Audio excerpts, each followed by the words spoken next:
Round 6 of the 2021 GTR24H EEW season, Le Mans, is presented in partnership with Viper Gaming by Patriot, Azatec, Global Flix, Film Vault, ESTV, and Motorvision.tv.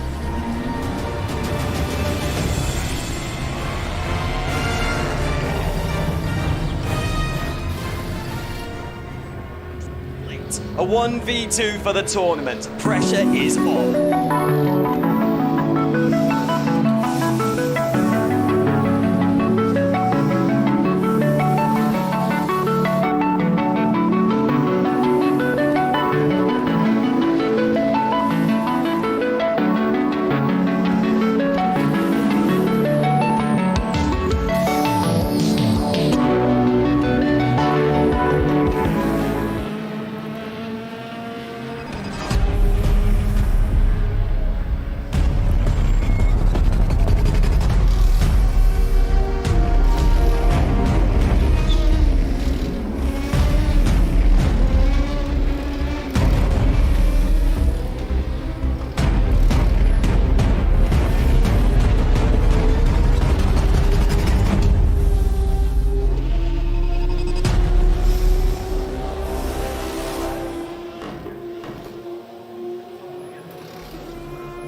Alex, we need to go first.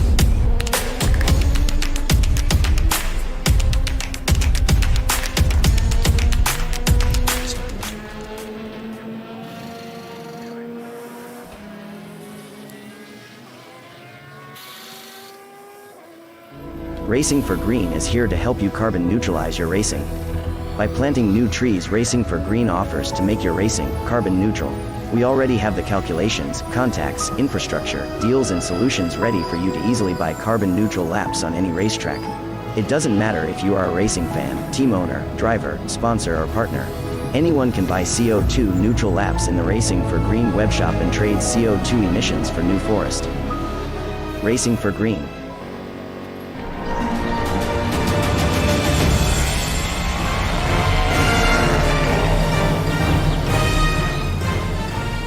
Bonsoir, mesdames et messieurs. Guten Abend, meine Damen und Herren, and a very warm welcome to the first free practice session of round 6 of the 2021 GTR24H Endurance E-Racing World Championship. We're at the place where legends are born. 2 words says it all. Le Mans. My name's Alex Goldschmidt. Alongside me, David Christie and Yusuf bin Suhail, and we are broadcasting for the first time this season, and actually the first time in 12 months, from our studios here in Denmark. Gentlemen, a very good evening. Oh, well, hello there, Alex. It's fantastic to be here. I mean, season finale, Le Mans, what a season it's been. So excited. There's so much in store. This is a track that makes legends in real life. This week, it's going to make legends in SimWorld. Yes, indeed. 2 real-life legends. Mr. Le Mans himself. There's 2 of them, actually. First one, Jackie X, 6 times a Le Mans winner. And then, of course, Denmark's very own Tom K. Tom Christensen has won it a gargantuan 9 times. Yusuf, we've been to 5 tracks so far this season. Indianapolis, Silverstone, Sebring, Nürburgring, Spa-Francorchamps, and here at Le Mans is where it all comes down to the line, isn't it, in the championship? Yeah, absolutely. And I've been saying it in every single one of our post-race reviews. I love the season that we've had so far, a great mixture of tracks, and I think one of the most exciting things coming into this round isn't the fact that every single category is closed, it's the fact that you've got a few categories where there's a bit of a point discrepancy, and it means that there is a chance for that upset, and it can breathe some life into this final round of the season. David, coming on to the 4 categories we have. The Cadillac DPI, we have LMP2, contested by both Erika and Ligier, GTE and GT3. It's been an absolute nail-biter, especially when DPI came in and replaced the hypercar side of things for actually the Nürburgring at round 4. This championship has really kept us all on tenterhooks, hasn't it?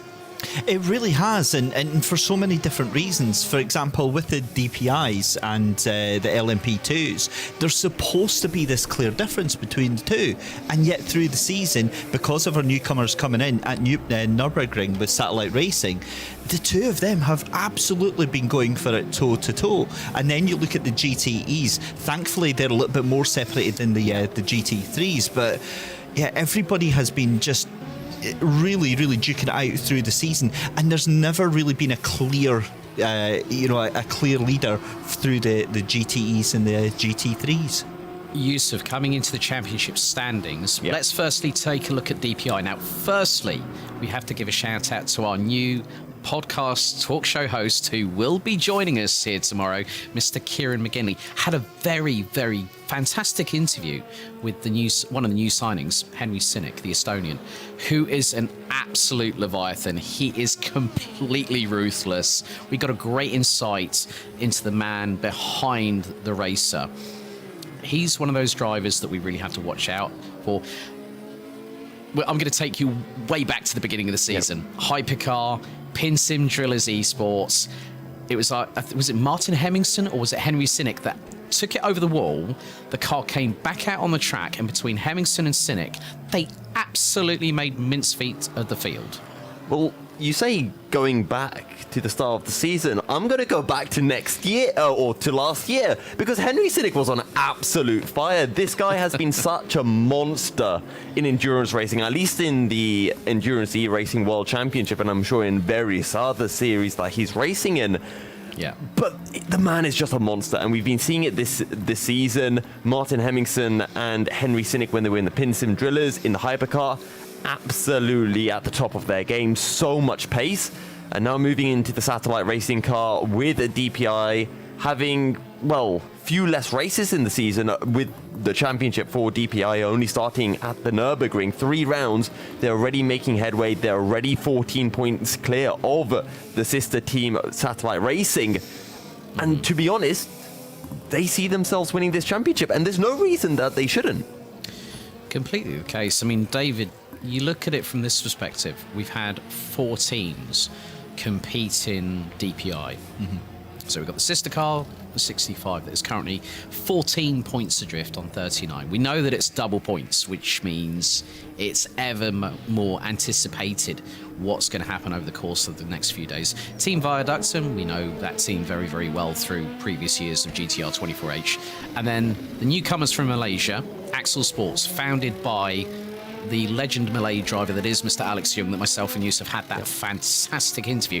And of all places, Alex Young decided to be in a bar in Malaysia whilst we were doing the interview. He's a busy man. He is a very busy man. I mean, what was it? He'd just been out for a day of karting, and he just said, I haven't got the love for karting. I just love the competition. And that's what we're going to see in DPI, aren't we? It absolutely is. And the thing is going back briefly to the number 64 Satellite Racing team, they come into this week with so much pressure on their shoulders, you know, starting off and debuting halfway through the season at Nürburgring, pole position, taking the race win, taking a win at Spa as well, and then they come into Le Mans.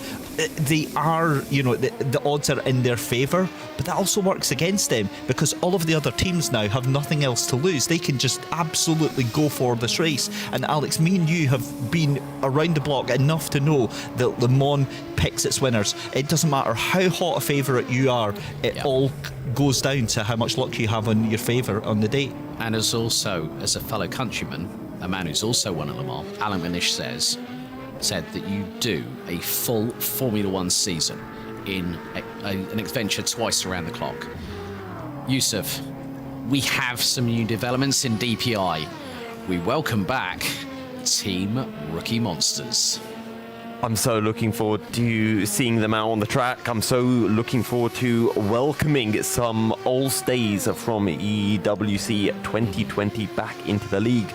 And I think it's also going to be very entertaining to see how this affects the DPI class, because to be honest, coming into this, and I said this in the post show after Spa, Yeah. I don't think the exciting part as a viewer of watching DPI is thinking who's going to win the championship. For me, I personally think Satellite Racing have that in the bag, unless they have some absolute monstrous failures. For me, it's a battle for third, because I think Viaducted have been a little under par, Yeah. and Axel Sports have shown that they have the pace. So with the likes of our Omicron, Team Rookie Monsters, the other Satellite Racing car, there's a huge opportunity for Axel Sports to be able to steal that third place away. Davey, we now turn our attention to LMP2. Varga Sim Racing have been the dominant tour de force in this championship. 101 points. However, we didn't see them last time out at Spa.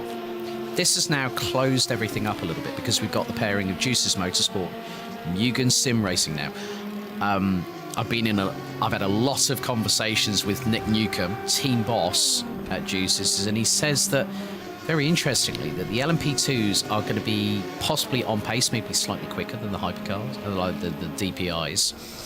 But then Mugen Sim Racing, Adam Surej is managing two teams, and they're both in contention for titles this season. You know, anyone, I mean, even Ramada Motorsport in fourth position in the number 57, they're on 62 points, and that's 39 adrift. They still have a mathematical chance of winning, and they could put, you know, the frighteners on everybody. And that's all you need. That's all you need going into the final race of the season, is just to have that slight chance. Doesn't matter if it's an outside chance, doesn't matter if it's the remotest of remote chances. That's all you want to keep it going, because your season's still alive. The win of the championship could still go on. And ironically, just as we start talking about LMP2, we see the number 15 Juices Motorsport sideways halfway around the circuit there. But look, I think this is actually even wider in terms of the scoring than the DPI. You know, you've got, what's that, 27 points between the top three cars, and then second and third are tied completely. The problem with that is that they're not only fighting the lead car of Varga Sim Racing, but they're also fighting each other as well.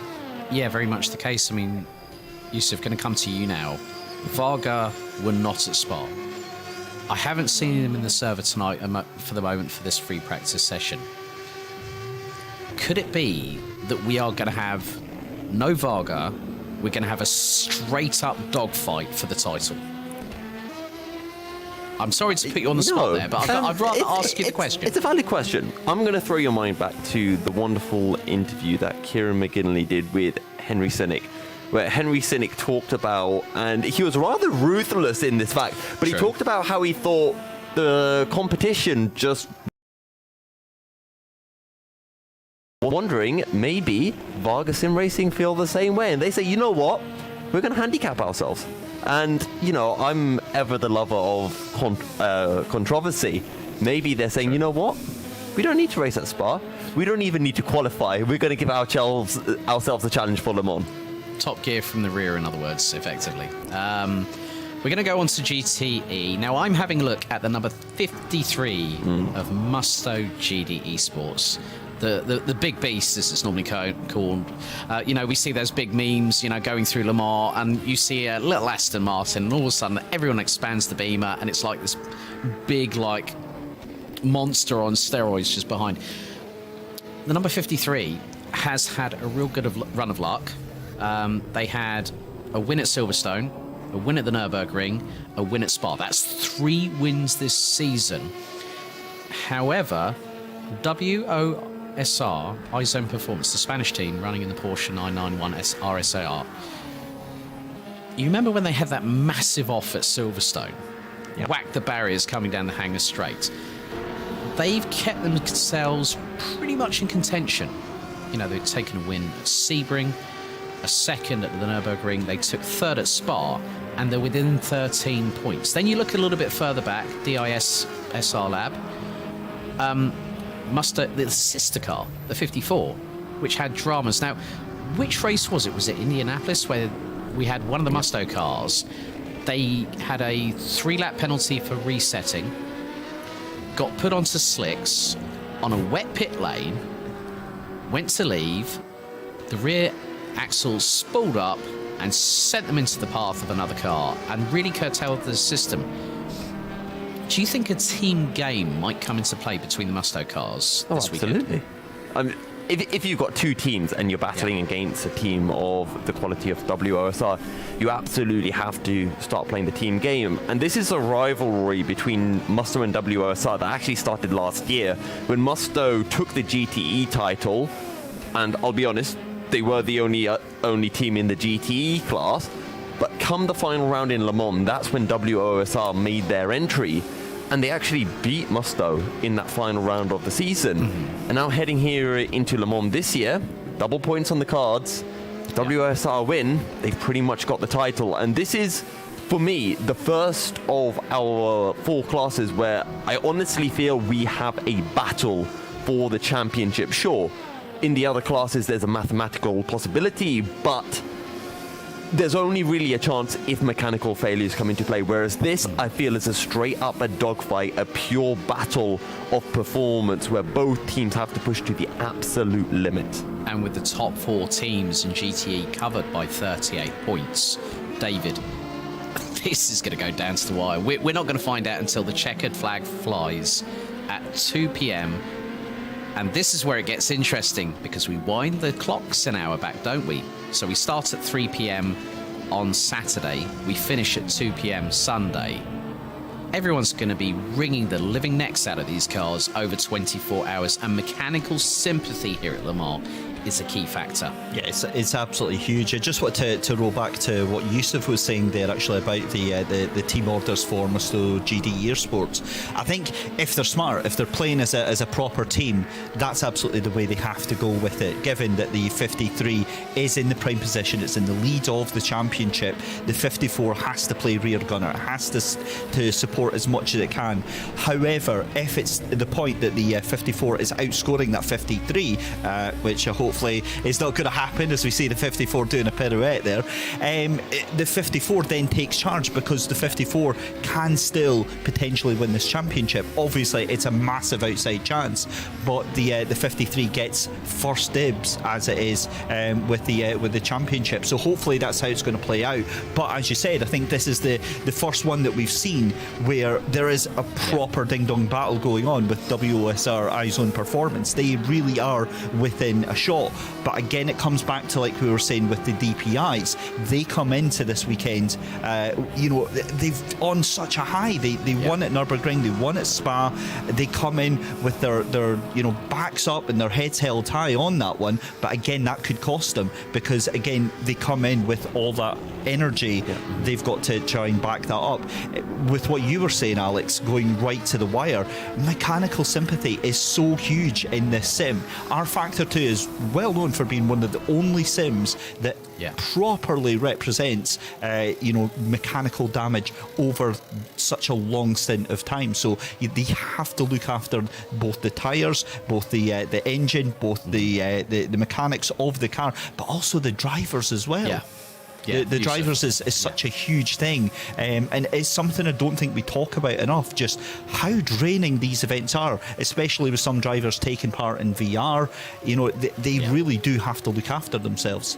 And I just want to jump in with some potential strategies that I feel could be absolutely pivotal for Musto, especially the 54 car, because they aren't slow. They picked up a pole in Silverstone, and if they can match that pace and get pole, all of a sudden the 53 car slots in behind, gets slipstream all the way down the Mulsanne straight. Instead of doing 13 laps on a stint, maybe they can do 14, stretch out that 1 lap further, and that could be the difference at the end of the day. Lift and coast is going to be rather crucial.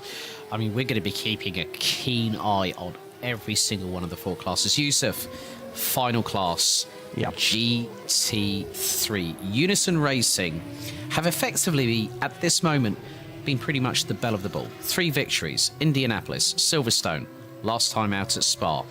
They took a 3rd at Sebring, and a second at the Nürburgring, which was literally shortly after our one-off event, the 24 hours of the Nürburgring Nordschleife, which, funny enough, one of the winning drivers was on the same team that won it for 2 years on the bounce, Joni Simoncic from Burst Esports.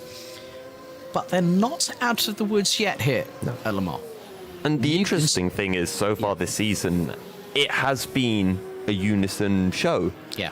But they don't feel out and out a completely next level team. Not like Varga in the LMP2 class for me anyway, because Glam Racing have been slowly getting better and better, just getting that little higher every race. And last time they picked up a second, and we were talking, maybe they can go one better here at Le Mans, pick up a win. And then you got Mugen as well. They could also be on that podium pipping Unison, and all of a sudden, Unison losing a whole bunch of points. I think also we have to look back at what happened to Mugen. Zolt Pribek was behind the wheel. We had the accidental double downshift, blew the drivetrain, gearbox, engine, and they missed out on opening their winning scores this season. And it took them until the Nürburgring to do so. And when I spoke with Adam Surej, he said, you know, that was a very disappointing start to the season. But, you know, Adam Surej is managing 3 teams. You know, 2 in this championship, as I alluded to earlier, coming into this round. He's not only got a lot on his plate as the team manager, he's also driving. That's going to be double the impact in terms of mental and physical stress. And also, he doesn't want to overexert himself. And that comes on to what David was saying earlier on, that you've got to be hydrated. You've got to be mentally prepared. You've got to know that you've got to react on a sixpence if something goes wrong, if you have damage on the car, you have an unforeseen puncture through contact, or even going over the curbs, like, say, coming out of Arnage, going through into Indianapolis.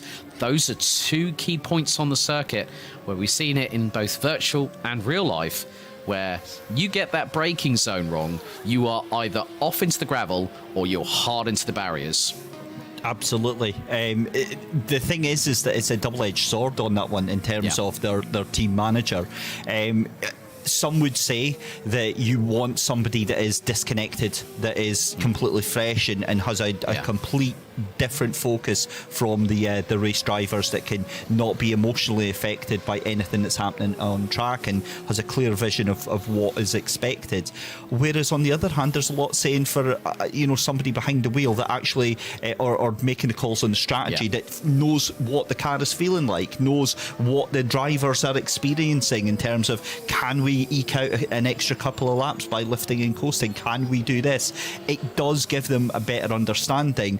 But also, I would say that it adds unnecessary pressure, because especially if you're managing multiple teams and, say, behind the wheel of a car as well yourself, that is, I mean, everybody has their mental limit, unless they've got some mad spreadsheet going on with all these different permutations and all we've that got sort some of of our own going. Yeah, we've got about 15,000 we're going to be computers. put through the ringer too here in the commentary box.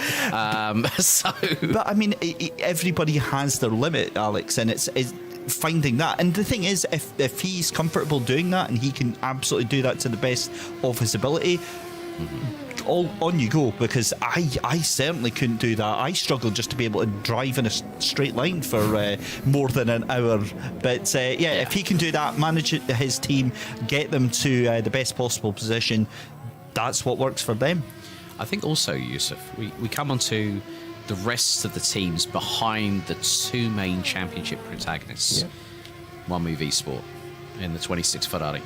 Glam Racing have really come on strong. I had a really good chat with Callum Wilson. Callum's been dabbling in touring cars with the VMOTC UK Championship, running in a BMW, and it's really helped sharpen his skill set. But with Maria and the team at Glam, they have really done so well this season. They've got 3/4 in the first 3 rounds of the season.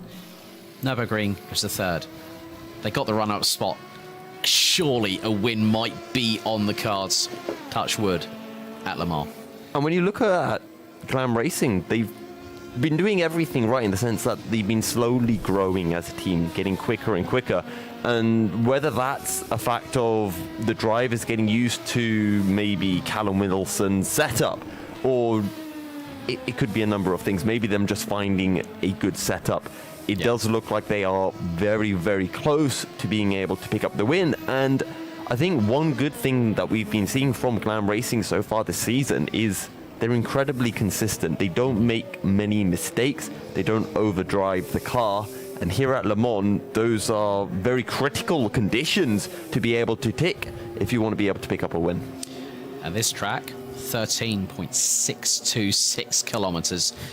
You know, we're going to see some pretty quick lap times. I'm actually looking from the driver view of Unison Racing down the Mulsanne, heading towards the second Hunaudière, the second chicane, braking from about 280 kilometers an hour in 6th gear, down to 3rd.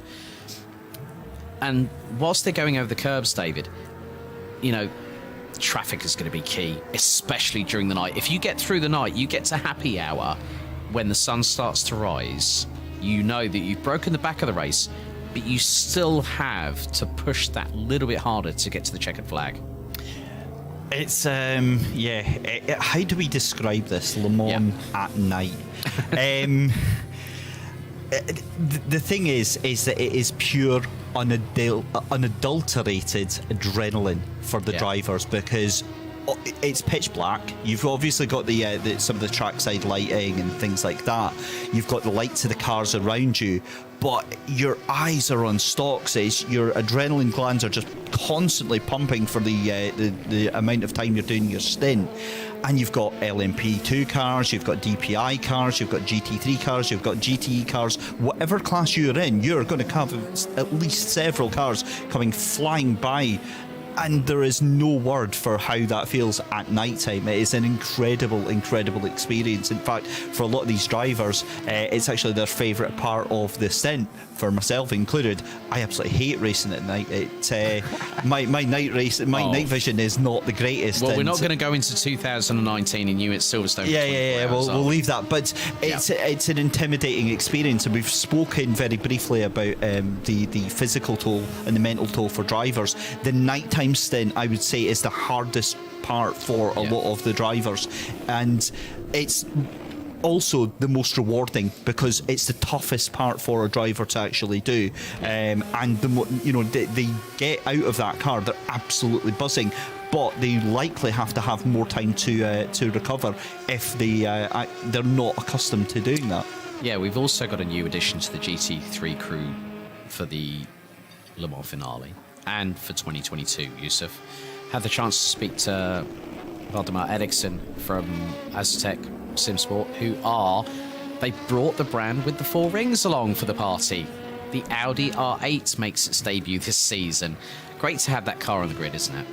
Yeah, it's about time we saw an Audi on the grid. I'm trying to remember the last time we saw one, because I don't think we had one in 2020. So, again, this is another team that could potentially throw a spanner in the work for Unison Racing.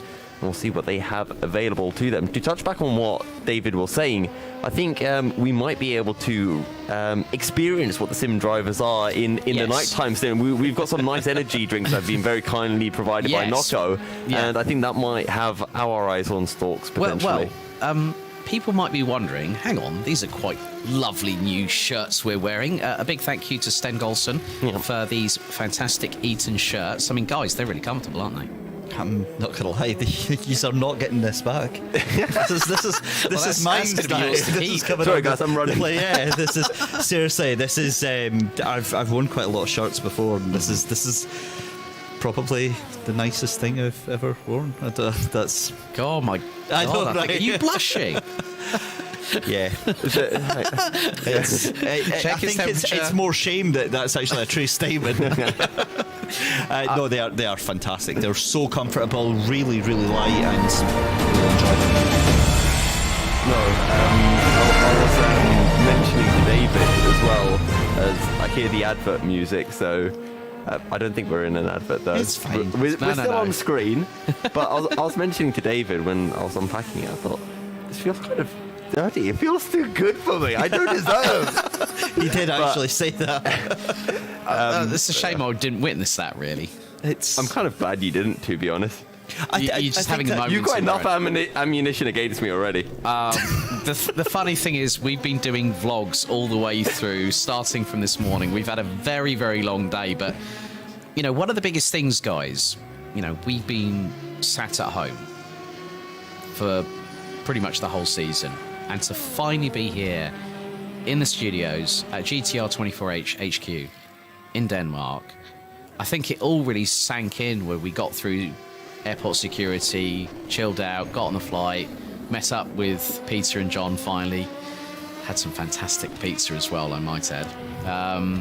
It's just been, you know, we might have been up since the crack of dawn, or before the crack of dawn. But here we are. The adrenaline, it's a completely different energy now that we're able to see each other face to face rather than being on the other side of a webcam. Yeah, absolutely. I mean, to be honest, so far I've been seeing more of the back of David's head in these conversations than his face. But no, it's absolutely the case. And you know, throughout the entire flight here, we were talking about how for some of us it was hitting at different moments. Yeah. I think for David, it was when you kind of landed in England from Scotland before you transitioned to Denmark. For Alex, it's probably been for a month or so. He's been excited like an 8-year-old girl. I think it's probably from when I got a particular message from Nick Newcomb late last September saying, was I available for last year's finale for Le Mans? I said no. I was away in Italy that week. This is when Alex didn't like me. Now he likes me. I didn't even know you then. God, making judgment calls. From my point of view on that one, for me it got real as soon as the touchdown and we got off the airport in Denmark and we stepped outside. And even, you know, last night meeting you guys and Alex, we've met a couple of times before. Yusuf meeting yourself for the first time, and then coming here and meeting John and Peter. And it suddenly became such a wonderful thing. Listen, we've all had such a terrible past 18 months. Yeah. We've all been in this together, and just for us all to be sitting here and being able to bring this to you guys at home, it's such a privilege, and it's such a nice experience to be here in this wonderful studio that we've put so much collective hard work. Yeah, it's collective hard work into. Yeah. And here we are. You know what the coolest thing is as well? Go on. Next year is going to be land. We're going to have all. We're going to be here, and we're going to have all of the drivers around us. Their gazebos, their sim rigs. We can go blow next to their ear and put them off in a race, make the championship more exciting. See, he's already planning stuff already. We haven't even got there yet. I've got to jump in for a second because I'm a proper old school guy here. Yeah. So I've been to LAN parties back in the day, and obviously nothing like that will ever compare to what we're away to witness next year here. But yeah, the thought of having so many drivers, sim racers in one location, we're going to be there. It is just, you know, when you see the Nürburgring 24 Hours and you see that party track site, that's what I imagine it's going to be like next year at the like the sausages on the barbecue, the beers flowing. That's just at the commentator desk. We've got a little barbecue going behind. Yeah, well, I can smell that from here. Well, really, we've got through the first half hour of this broadcast pretty quickly, so we're going to go to a brief commercial break. We'll be back very shortly.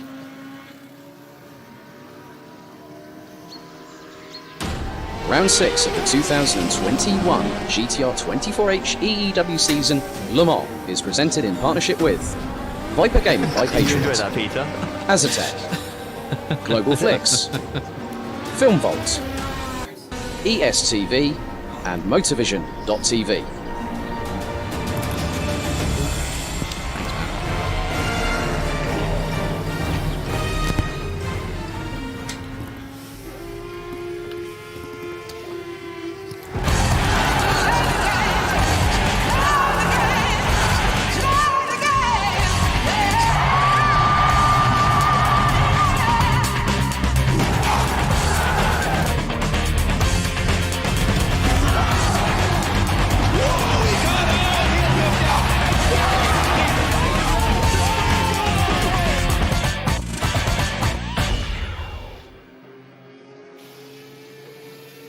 Racing for Green is here to help you carbon neutralize your racing. By planting new trees, Racing for Green offers to make your racing carbon neutral. We already have the calculations, contacts, infrastructure, deals and solutions ready for you to easily buy carbon neutral laps on any racetrack. It doesn't matter if you are a racing fan, team owner, driver, sponsor or partner. Anyone can buy CO2 neutral laps in the Racing for Green webshop and trade CO2 emissions for New Forest. Racing for Green.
A 1v2 for the tournament. Pressure is on.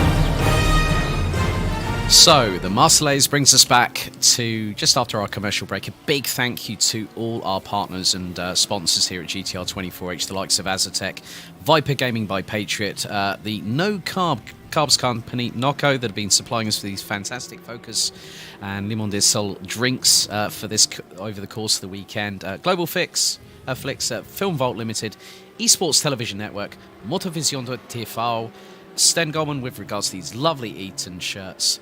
A big thank you to you all. It's really good to have them on board. And I have to give Kieran McGinley a shout out. He's on the flight tomorrow morning. Kieran, we're looking forward to having you with us. We're going to do a Le Mans preview podcast talk special. But also, we have a little bit of news because we're going to be doing a EEWC Round 6 Le Mans official press conference. It's going to be part of official practice 1. So we're going to start things off at 8 o'clock, Central European summertime. And then at 8:30, we're going to bring the team bosses in. And you know what? That's really going to give us a true feel. We've spoken to so many people over the course of the past few months. Yusuf, that really is going to bring another dynamic to this championship and also to this Blu-ray band events here at Le Mans. I think it's really cool that we're actually getting this kind of press conference to get an insight into what the team managers are really thinking coming into this season finale round. And also want to mention, shout out to Ewan O'Leary as well, doing some fantastic articles on the GTR24H website. But something else to mention is we have some additional content as well coming everyone's way, which I think we'll not divulge just yet, but make sure to stay tuned on the GTR24H socials because we have some really cool stuff coming. Don't forget, you can also go to our official website, GTR24H.org. David, I really cannot get over... I mean, we're going to have a bit of banter over the next half an hour. I mean, and then we're going to really go into this session into a bit more detail. Have you ever been to Le Mans? No, it's a really weird one, right? So obviously, my real life commentating good buddy Duncan Vincent works there in the pit lane, and quite honestly, Le Mans was a track that never really took my fancy, and I got chastised quite a lot for it for good reason. And then obviously I started watching the the races that happen there. And yeah, about 3, 4, 5 years later, late to the party, finally I get it. I get why the track is so special. I get why the race is so special. It is just like nothing else there is on this planet. The challenge, the thrills, the spills, the dedication that it takes, not just from the drivers, and very quickly we need to talk about that, the amount of people involved behind the scenes on this for these teams, getting these cars set up week in, week out, is a phenomenal amount of preparation that goes in. But yes, not been to Le Mans, need to go there, and I think it's going to be a great visit. I'm going to really pretty much answer this question, I think, for both you and me. I've never been to Le Mans. You never have. I've never been to a track outside of the UK. We've got to change that next Road season. trip. Feel free to take me out. Is that an invitation on a date? Yeah. Well, I wouldn't call it that, but if you want to put it that way. Well, I mean, the banter's well and truly alive here this evening. I mean, what we need to do is we need to open it up to chat. We need to let them decide what track we should. They're going to see visit. Monaco, though. Monaco? Really? Yeah, they're going to want to see the GTR24H lads touring around on the Monaco streets. I've actually got a really funny story about Monaco. So a couple of years ago, I was a very, very thrifty person, and was. So not much has changed. Wow. I was waiting to make a joke about me being Scottish, but I think that kind of goes with it, doesn't it? But I had this idea, right, of doing a YouTube channel about trying to go racetrack circuits around the world for like as little money as possible, to prove that like anybody could it's go, affordable, right? Yeah. And what I'd found is that you could get a bus from Edinburgh to. It was somewhere in France, and then you could get the train from that place in France to just outside Monaco, and it's literally like a 15-minute walk from there, so you could get there. And I think grand total for the return, it cost £22.80 for the whole lot. You want to know something else? We're here at Le Mans. Exactly. Virtually. I don't know if it's as good. well, but actually, well, it's sort of a 50-50, because this year I ended up going to the International Trophy at the Le Mans Karting International Circuit. So I was literally on the doorstep. No. The funny thing was, I didn't realise I was going over there for some work detail, and then I get asked to commentate. Then all of a sudden, we've got the supercars running around, coming through the Ford chicane, through the Porsche curves, and I'm thinking... But when I say Le Mans, it's actually being there at a race weekend. So mine doesn't really qualify, does it? I don't know. If you go for a track day, I feel like you've been to Le Mans. Maybe not. It's a difficult one. I think there's a difference of being to the circuit and actually being to like the race weekend. I think what we're wanting is to be there for a race weekend. Yeah. Let's make it happen, boys. Let's get the time off together. All of us, the entire, including the production team, will all just head off. Yeah. Big thumbs up from Peter that's Muncombe, obviously the whiz happening. behind everything. And also, You know how Peter's car on the bumper, it's got a Nürburgring sticker. Well, I was we waiting can to add say, a Le Mans guys, sticker to it now. just please, Nürburgring 24. You do that. Top job. Well, when you think about it, you'd be part of the 300,000 people actually at that circuit. Yeah. You know, the Nürburgring Nordschleife, over 20 kilometres in length, over the best part of 150 corners. Yeah. But Le Mans is pretty much on anyone's bucket list to go and visit, isn't it? Yeah, it really is, and for good reason. It's in the same way that Le Mans is iconic. It is, you think of Le Mans, you think of endurance racing. Same with Nürburgring, you think of maybe sprint racing or F1 for the GP part of it, or you think of Nordschleife and you think of the ultimate test of driver and machine. Yeah. Whereas there's so many tracks across the world, across Europe, that they are so unique. They have something that nothing else offers. I mean, one of the other races I'd love to go to, 24 Hours of Spa-Francorchamps. Yeah. You know, it's a GT3 stalwart. It's part of SRO's calendar every single year. And, those are two fearsome tracks. I think the Nordschleife is definitely one I'd want to I want to be there for. Where would you want to camp out at the Spa circuit? Top of Radion? I'd like to go somewhere like, say, Stavelot or the bus stop, going through Blanchimont. Blanchimont, they're pushing like 6 gear, 260 kph on the apex, and they're still foot to the floor. Yeah. I'm just going wherever the party is. That's it's quite an easy one for me. But yeah, Blanchimont is a very, very good shout, because obviously you've got them coming around the corner and then you're going down on the through the gears to the bus stop chicane. But I mean, trying to somehow get focus back to Le Mans. Let's imagine we could just pick a corner to stay at for the entire race. Guys, where would we go? Indianapolis. Yeah. Mainly because, for me, I want to see overtaking. And if you can sit on the outside of Indianapolis, you get to see the run into Indianapolis, and you get to see it on Arge. And I don't feel that anywhere else you get that same kind of opportunity to see moves being made. I'm going to go out on a limb here. Does anyone remember in real life when Benoit Trullier made an audacious overtake with wrecked tyres in the Audi, of all places heading towards the Porsche curves? Yeah, that's the Porsche curves. That's taken well over 220 clicks in fifth gear, or 6, depending which car you're in. The Porsche curves, just to see the cars, see the brake disc glow, the exhaust glow, the fire shooting out from the exhaust like 3 in the morning, and you smell all that fuel and rubber, and you can actually see the cars in a very different state to when they start. They're all pristine, all auto glimmed up to the nines, and then you get to like 12 hours in. The main thing that the teams are cleaning are the headlights, the number boards. They're taking off any tear off the windscreens, and making sure there's no debris in the tuning vanes, in the front splitters, in the radiator rills, making sure that if any contact has happened, I'll be instantly working on it, pull it straight in the garage, get it back out quickly. What about you, David?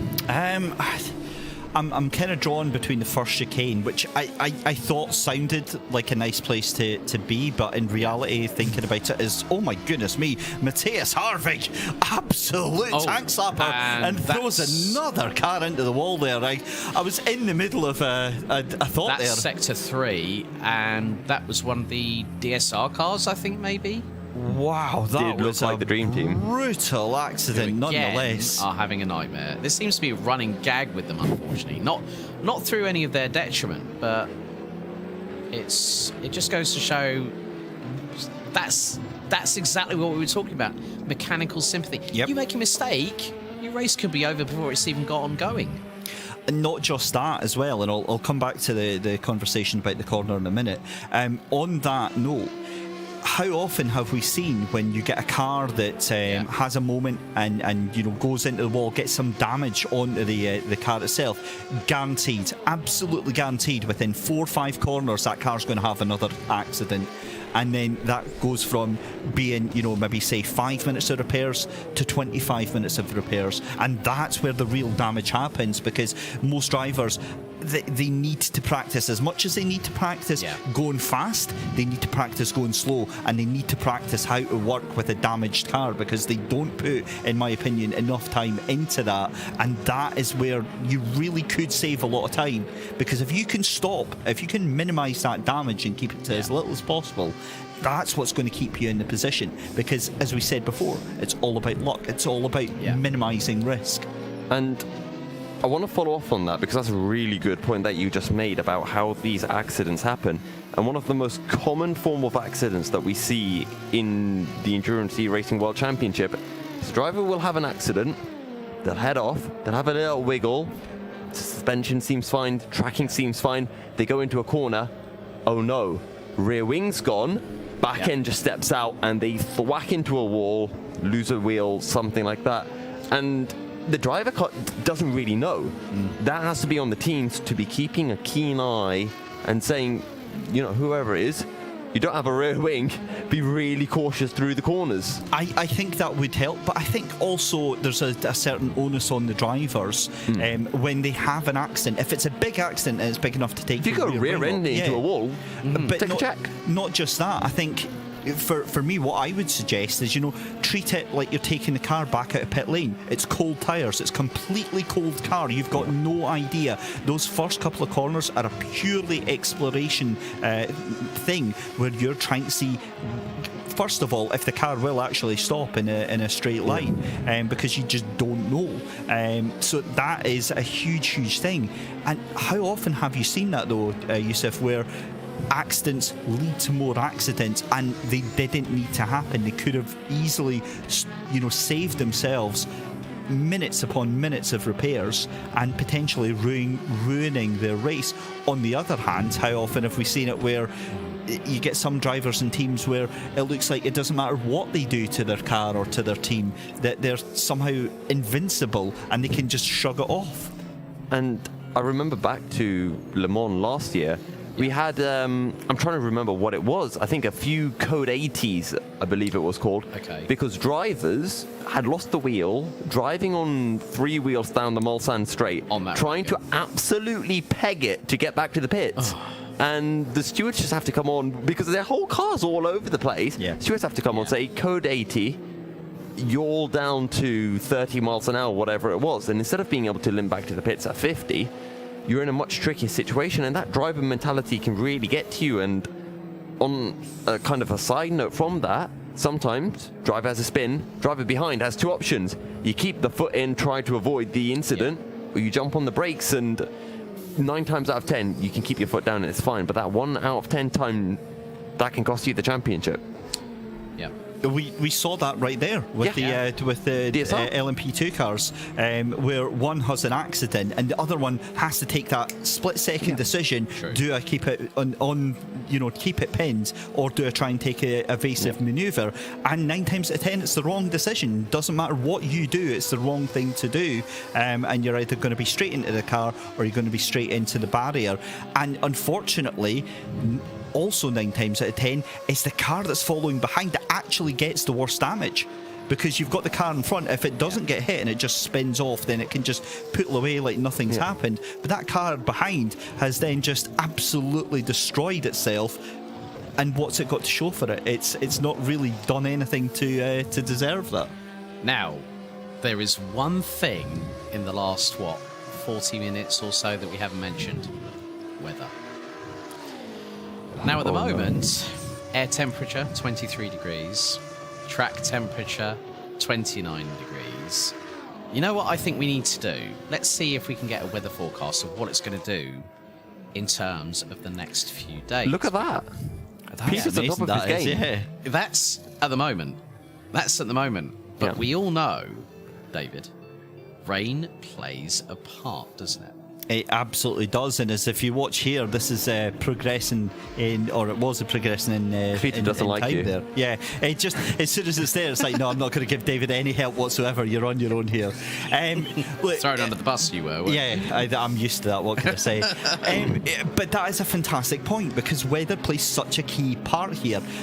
And the thing is that as much as we're talking about it and we get excited and giddy at the thought of rain at changeable conditions because it adds excitement, the drivers and the teams are absolutely watching it like a hawk, because they are all determining. Oh my goodness me, is rolling 6. That was a heavy hit into the wall there. Goodness me. Yeah. Clean up on aisle 5.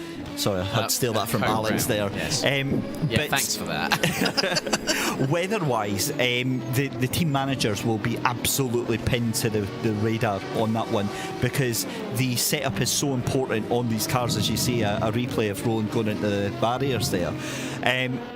So the team managers have a key point in this, in determining how they're going to set up the car for the weekend, and how, for qualifying, if it's going to be affecting it during the race as well, because you don't want to compromise your fast setup at all. Your dry setup is your optimal setup. That's the fastest thing you're probably going to do all over the weekend. The problem is if there's even a hint of rain, then suddenly you have to have a backup plan. You have to start thinking about maybe putting a little bit extra downforce on at the expense of top line speeds. And if you do that and the car behind you has got more grip and hasn't got that extra downforce, they get that a little bit extra speed, you're going to be a dead duck in the water to quite a few cars. Well, obviously, coming back to the weather, Yusuf, I've just had a look on the GTR24H.org website, Okay. saying that clear throughout the day. We don't like that. However, light rain on Saturday through to next Wednesday. That's going to be interesting, isn't it? We've seen where qualifying sessions have been affected. I mean, Indianapolis, Silverstone, two prime examples at the beginning part of the season. That's going to really spice things up. And for those Le Mans fans out there, if you've watched Truth in 24, the first installment, not the second installment, where Tom Christensen was in the car and the legend engineer, Mr. Howard Haynes, Tom Christensen said, no, it's absolutely dry. And Howard Haynes went on the radio to Tom Christensen and said, it's absolutely peeing it down. They put him on inters. Tom went down the Mulsanne and said, these tyres are perfect. It's all going to come down to that split-second decision where that call can make the difference between you winning or ending up in the barriers. And we saw it earlier this season. Any F1 fans? Sochi, Lando Norris Yes. can get a race win. And I was watching that race and I just thought for Lando, it's a horrible position to be in. You're leading a race, your first ever race win on the cards, and you've got to make that decision. For Lando, it was dry. It was dry enough for slicks. Rain came down harder, and it's a split-second decision. You can't really blame a driver either way. It's down to the fate of the cards. And David, you mentioned earlier, Le Mans picks its winner. You don't win the race by, some sense of logic. And going back to how impactful this rain can be and why it's actually more impactful than any other track on the calendar, this is the longest lap of the calendar. If you get that lap wrong, this isn't a 2-minute lap. This is near 4 minutes that you are out in the rain. And on top of that, rain plays a huge effect on strategy. All of a sudden, you have to consider how much longer can you stretch your fuel. If you're doing less lifting and coasting, all of a sudden, you're doing that one less lap. And as we mentioned, your stints in terms of how many laps you're doing are much shorter here at Le Mans. And that one lap is greater in terms of a total percentage of the number of the laps in your stint. David, also, we're going to talk about one thing that we haven't really mentioned. The closing speeds. Yeah. DPI, LMP2 against GT3 and GTE. They're pushing like over 300 Ks in both the LMP2s and the hypercars. GTs, GT3s topping out about 280, 290, heading into the Hunaudière, the chicanes. That's going to be another factor that these teams are going to be eyeballs on stalks with. Yeah, they absolutely are. The closing speeds are frightening when you're a spectator and you're watching this, for example, on stream or on TV. Before you know it, suddenly there's an LMP2 or a DPI car coming up onto a GTE or a GT3 car. That goes hand in hand with the other thing of traffic and traffic management and basically race management, because unlike any other endurance race, this is exactly what you're here to do. You're here to manage the other traffic, the other cars and other classes that are around here. Now, thankfully, Le Mans is also one of the widest circuits that the cars are going to be on, and you're seeing them come down the Mulsanne Straight. And actually, for the DPI cars and the LMP2s, they don't mind it so much, because for the most part, on the Mulsanne Straight, they'll actually dip in behind the GTE cars and GT3 cars, get a tiny, tiny little bit of toe, just dive out and go straight past. But the issue is actually on the slower cars. It's actually on the other classes, because what you've then got to remember, and what is so difficult to remember, is the fact that these other classes are still racing their own race. Yeah. How often have we seen it where an LMP2 car or a DPI car has come across a train of GTE or GT3 cars, and you're like, it's impacting the LMP2 car or the DPI car massively, but also you're not wanting to ruin this cracking little race that you've got for 3 or 4 cars that are going on in front of them. So there is a fine line to be found. The closing speeds are going to have to be watched and managed very, very carefully. It's going to be a huge issue during the night, for example, because all your braking reference points are gone, and if you're using the tail lights of the car in front to help you in distances and things like that, that's going to be very, very scary. Yeah, I think another scary moment for Martin Millertai from Mugen Sim Racing, the 41 McLaren 650S GT3. He nearly had a proper tank slapper heading into Indianapolis, and he's just made his way through the Porsche curves. Let's go on to, I mean, we've got a couple more minutes before we go to our next commercial break, but okay, let's have a look at the times in this session. We've got about just under 2.5 to go, so we've now decided that we're going to look through the respective classes. So Yusuf, we'll go to you. I think you're going to take LMP2. There's a bumper grid in there. There's like 12 cars. I mean, everyone's come out to play here at Le Mans. Absolutely, and at the start of the season we said GT is the closest field, but I think LMP2 has slowly become closer and closer, especially in that midfield fight, because you've got Juices, you've got DAC, you've got Ramada Motorsport, and actually even DSR are almost joining into that battle if they can have clean races. And so far, it looks like Juices have come to play. They're looking very quick with Roy de Monk at the wheel of the car. The AC Hackers currently sitting second with Zoltan Varkonyi, and not far off the pace either. And then Pedro Ramada not far behind. So I think it's going to be the same as most of the races we've seen so far this season. Juices, DAC, Ramada in a three-way. I've got to cut across you here. I've just seen an almighty incident involving the 585 of Azatec SimSport in the Audi.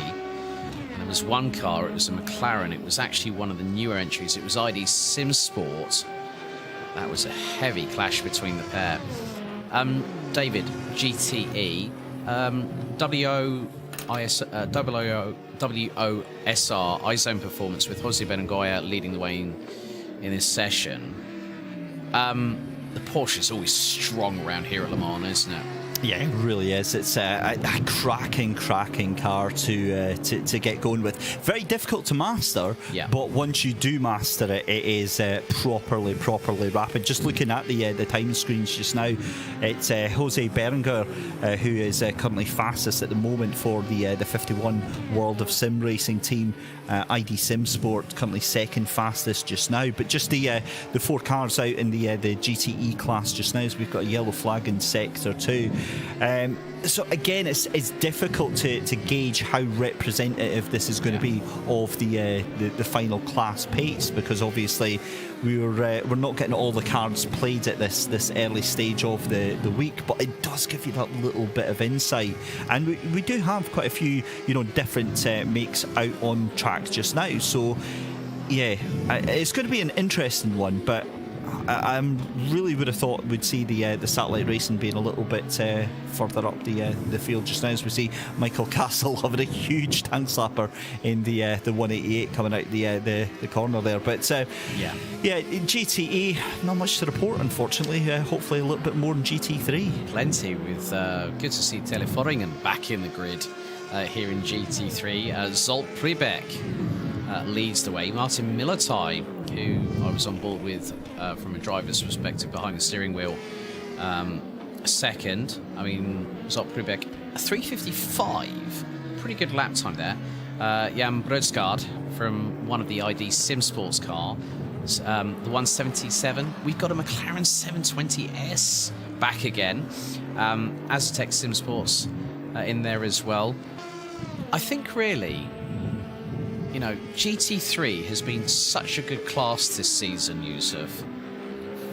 With some of the teams, hopefully we'll see them for official free practice tomorrow night. There's going to be an opportunity for teams to get onto the server tomorrow, but we've got a lot of great drivers. DPI, we haven't really got much to talk about. We've got, well, funny enough, Team Rookie Monsters, isn't it? Well, No. Della Pastorino's been out as well in 65, and he's currently out at the moment. Okay. Oh, we've got a yellow out. Yeah, there we go. Nello Pastorino coming out of the pit lane. And I cannot believe what I've just seen. Nello Pastorino recorded 334 kilometers an hour. That's over 210 on the straights. That just shows, David, how quick, how rapid this Cadillac DPI truly is. Yeah, that'll wake some of the other cars up. Goodness me, 334. I mean, just watching it just now as Nello Pastorino makes his way through some of the GT3 and GTE cars with absolute ease. There's, we're going on to that conversation about closing speeds. There you go. There's a perfect example of exactly what to watch out for. Incredible pace in those cars. And with that, with the DPI, the other thing is, as he comes up on the back of that that Porsche there, and just immediately disposes of it before he can even blink. With the DPI cars, the other thing to get across to our viewers at home who maybe haven't watched too much of the endurance races or the different classes that are on offer here, the DPI is the downforce and the stability that car offers at such high speed. It is a joy to drive. It really is. It's it feels stable. As long as you don't touch the curbs, then you're absolutely fine. But Nello is just throwing it left, right and centre, and sometimes that's the way you have to be. You have to be aggressive. You have to push the car to its absolute limits. But when you're on the limits, that's when mistakes can happen. But Nello Pastorino absolutely on it right now. And rookie monsters, maybe they're making up for lost time. Indeed. With that in mind, we're going to go to a commercial break. Back in a couple of minutes.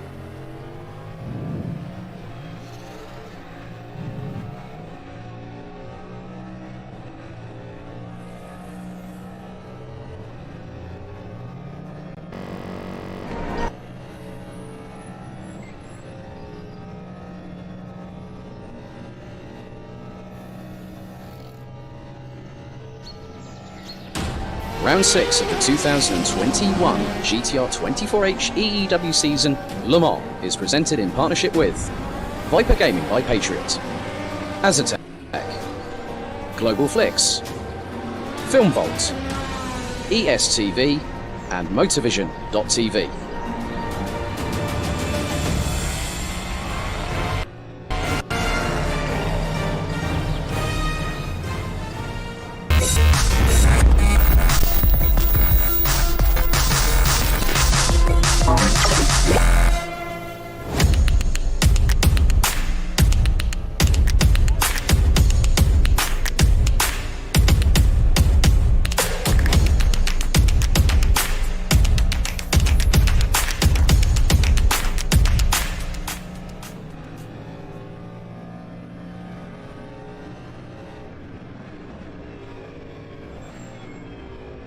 Racing for Green is here to help you carbon neutralize your racing.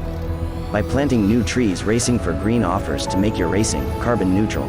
We already have the calculations, contacts, infrastructure, deals and solutions ready for you to easily buy carbon neutral laps on any racetrack. It doesn't matter if you are a racing fan, team owner, driver, sponsor or partner.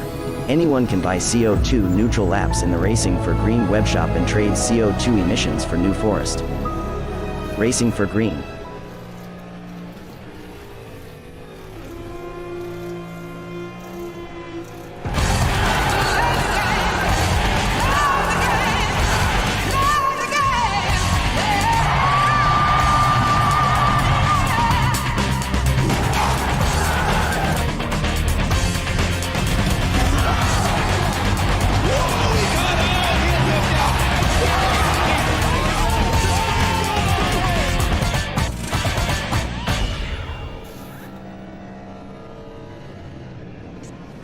A 1v2 for the tournament. Pressure is on.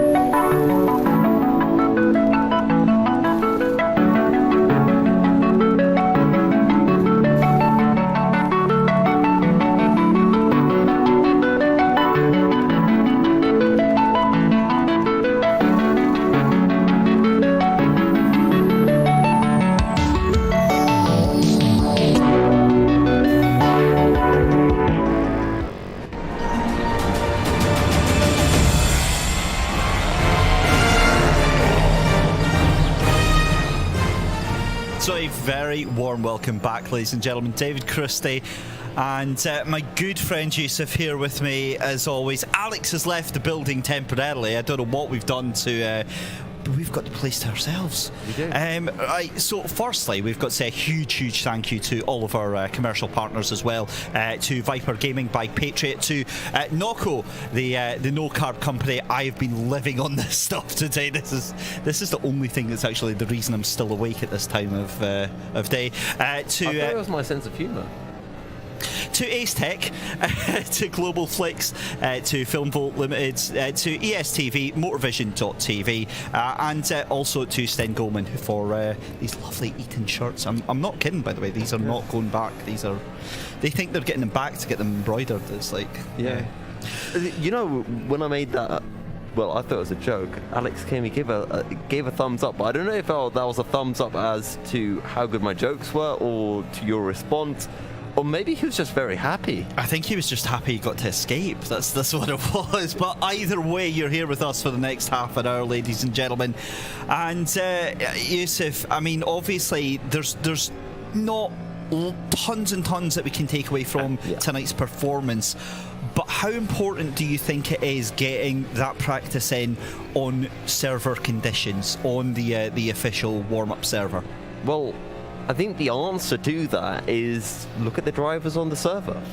It's one of those weird things because any driver can just create the server, make the settings, go out. But as someone who's raced myself, there's just a slight different feel about being in an official server, just practicing that way.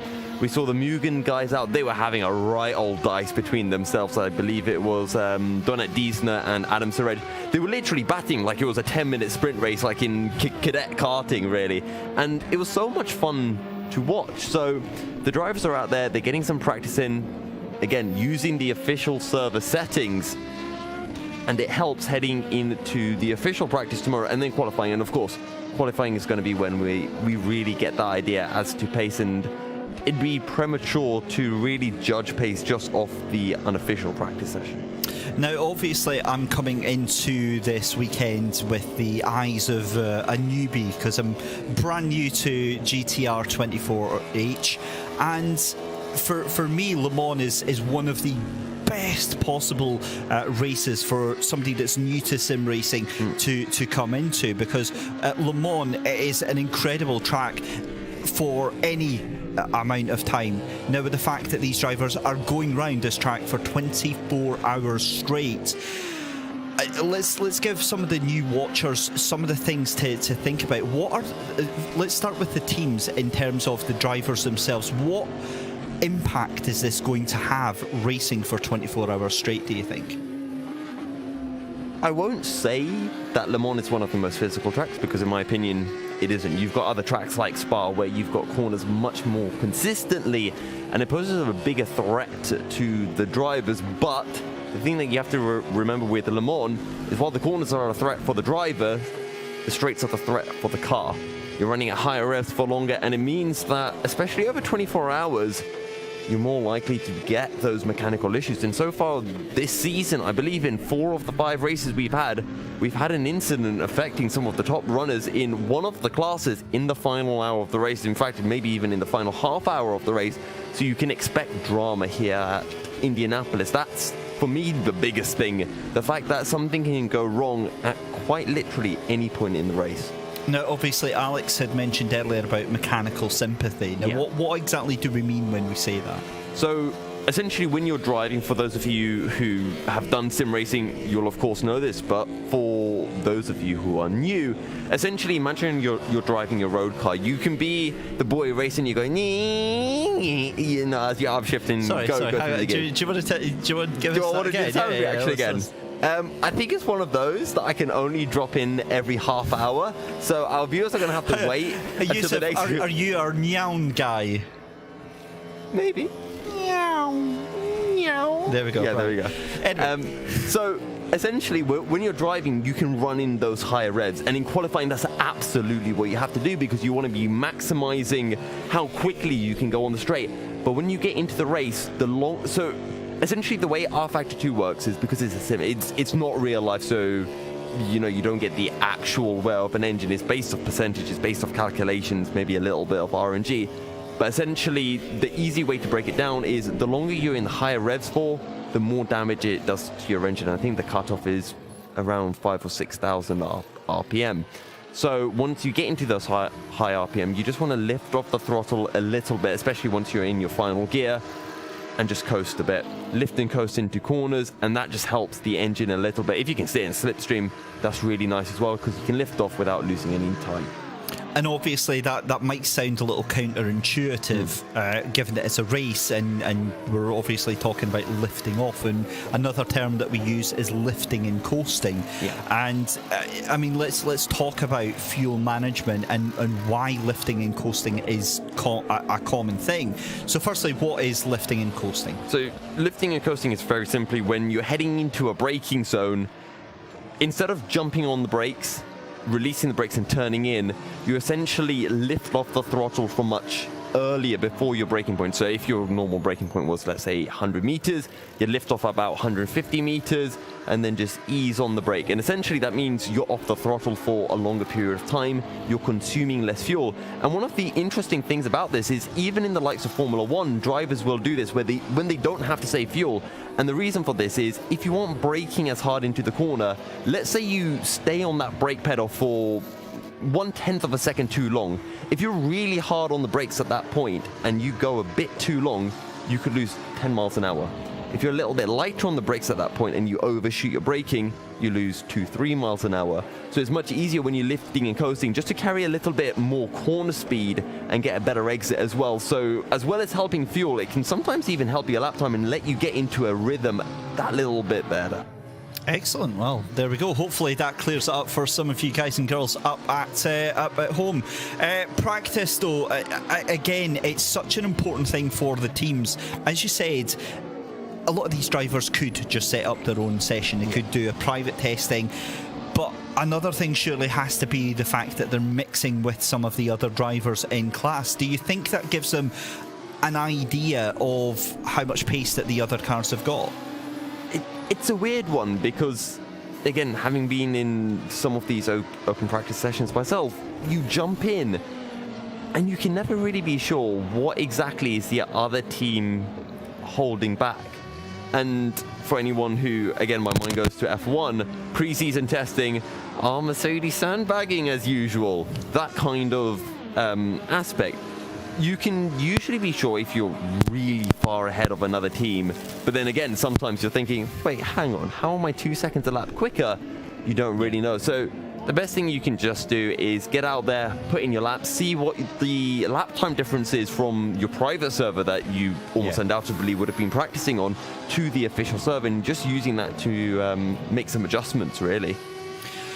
So let's turn our attention to what we have on track, and we're obviously watching Jan Brudsgaard here for ID SimSport in the 177. The GT3 class isn't one we've not really spoken much about, purely because there's not too much on the agenda practice-wise. With that case, say like GTE, where we've got like 4 cars, how, does that make a difference if they've got less cars on to practice against, or do they care? To be honest, I don't think they do. You're just out there, you're practicing yourself. In the race, I think it tends to make it a little bit duller, just because you've got less people to really race against. And sometimes, and you brought this up earlier about how when you're racing in the night, it can become difficult. But for some drivers, they really relish in the nighttime driving experience. And I believe it was Adam Sarej that I interviewed earlier this year, or maybe it was one of the drivers from DEAC Hackers. And they were just mentioning how they enjoy driving at night just because it's just them and the track. There's no distractions, and you can just really settle into the car and just get on with your stint, get on with your driving. And sometimes drivers prefer it. I personally don't, just because it's very hard to sometimes see the corners, see your braking markers. But other drivers do very well. And for this open practice session, good to see ID SimSport in. Their first time racing in the GT3 class, and it could be one of those that really mixes up the championship, and we mentioned it earlier how there is still a lot to play for in the GT3 class, and these new entries who aren't part of the championship, they're still gunning for wins. They don't care if they interfere in that championship battle, which is what we as spectators, we as commentators, absolutely love to see. Yeah, we love a bit of fighting, do we? Just saying there, actually, ID SimSport doing the fastest lap in their class there, 3:57. So that's 3:56.7. So that is a decent time there. But again, just watching Jan come through the final couple of corners, the LMP2 cars, when they come up on them, is so fast. As you know, I wonder how intimidating that is for a GT3 or a GT driver to have an LMP or a DPI car coming up behind them. It's weird. So with the endurance racing I've done, it's been mainly everyone in a GT class. So I'll be honest, I've been slow, and I've had people closing up on me, and it always makes me think, why am I so slow on the circuit? But it's kind of weird. It's almost a bit surreal. You've got an LMP2 car closing at you at phenomenal speeds compared to your own, and the only thing that you can do is just stay on your racing line. You never move out of the way of the car. That's one of the big differences from endurance racing to sprint racing. The onus is on the driver lapping you to do it safely. You just focus on your own race. Don't drive defensive. They'll find a way through. And a lot of the drivers, the drivers in the DPI and the LMP2 actually insist on that. They prefer on that the drivers that are getting passed to stay on the line, because they want a predictable car in front of them. The last thing they want is a jittery car that's out in front of them and potentially causing them some sort of issue. I'm also seeing this as well, given that we're going to be doing qualifying tomorrow night. I'm actually a little bit surprised that we don't see some more of the teams out for this. But with so much at stake for a lot of the teams, I'm just wondering, is there... You mentioned sandbagging when we were talking about F1. Is there a chance that some of the teams out here tonight are potentially sandbagging? They don't want to show what real pace they actually have and keep something for qualifying or keep something for the race? I think that is undoubtedly the case, and it'll happen in one of two ways. Either you've got intentional sandbagging, where a driver will, let's say every lap, just go a little bit slow through a particular corner. But then there's the other type, which I think is also a lot more likely, where you just run with a high set of fuel, maybe some worn tires, and then even if you're completely pushing, you're still going to be a second a lap slower than your qualifying pace. And sometimes that's all that you have to do just to be able to throw another driver off. And to go back to your previous point about when you're lapping someone here at Le Mans, is one of the reasons why I really like Le Mans as a circuit and a track to... Oh, as my headphones just died momentarily because our sellotape fell down. I was wondering, has my microphone fallen out? No, it's just a whole wire. Top secrets here. Top secret. We have wires here at GTR24H. You might be surprised to hear that. I'm going to jump in for a second because on my screen here, we've put this up here. This is Michael Tyler there in the ET Brit car in the number 68, and this just gives you an idea, going down the straight here, the absolute speed that these cars have. And trying to keep it straight on a straight is such a difficult thing in these cars. It's absolutely incredible. So through the first chicane here, then it's on to the second part of this straight, and again you're really pushing the car as hard as you can. But this is where mechanical sympathy comes into on this straight here, because you really don't want to push it to the absolute extent, are you? And if you just look at the steering wheel, you can see the reds. They've hit the red.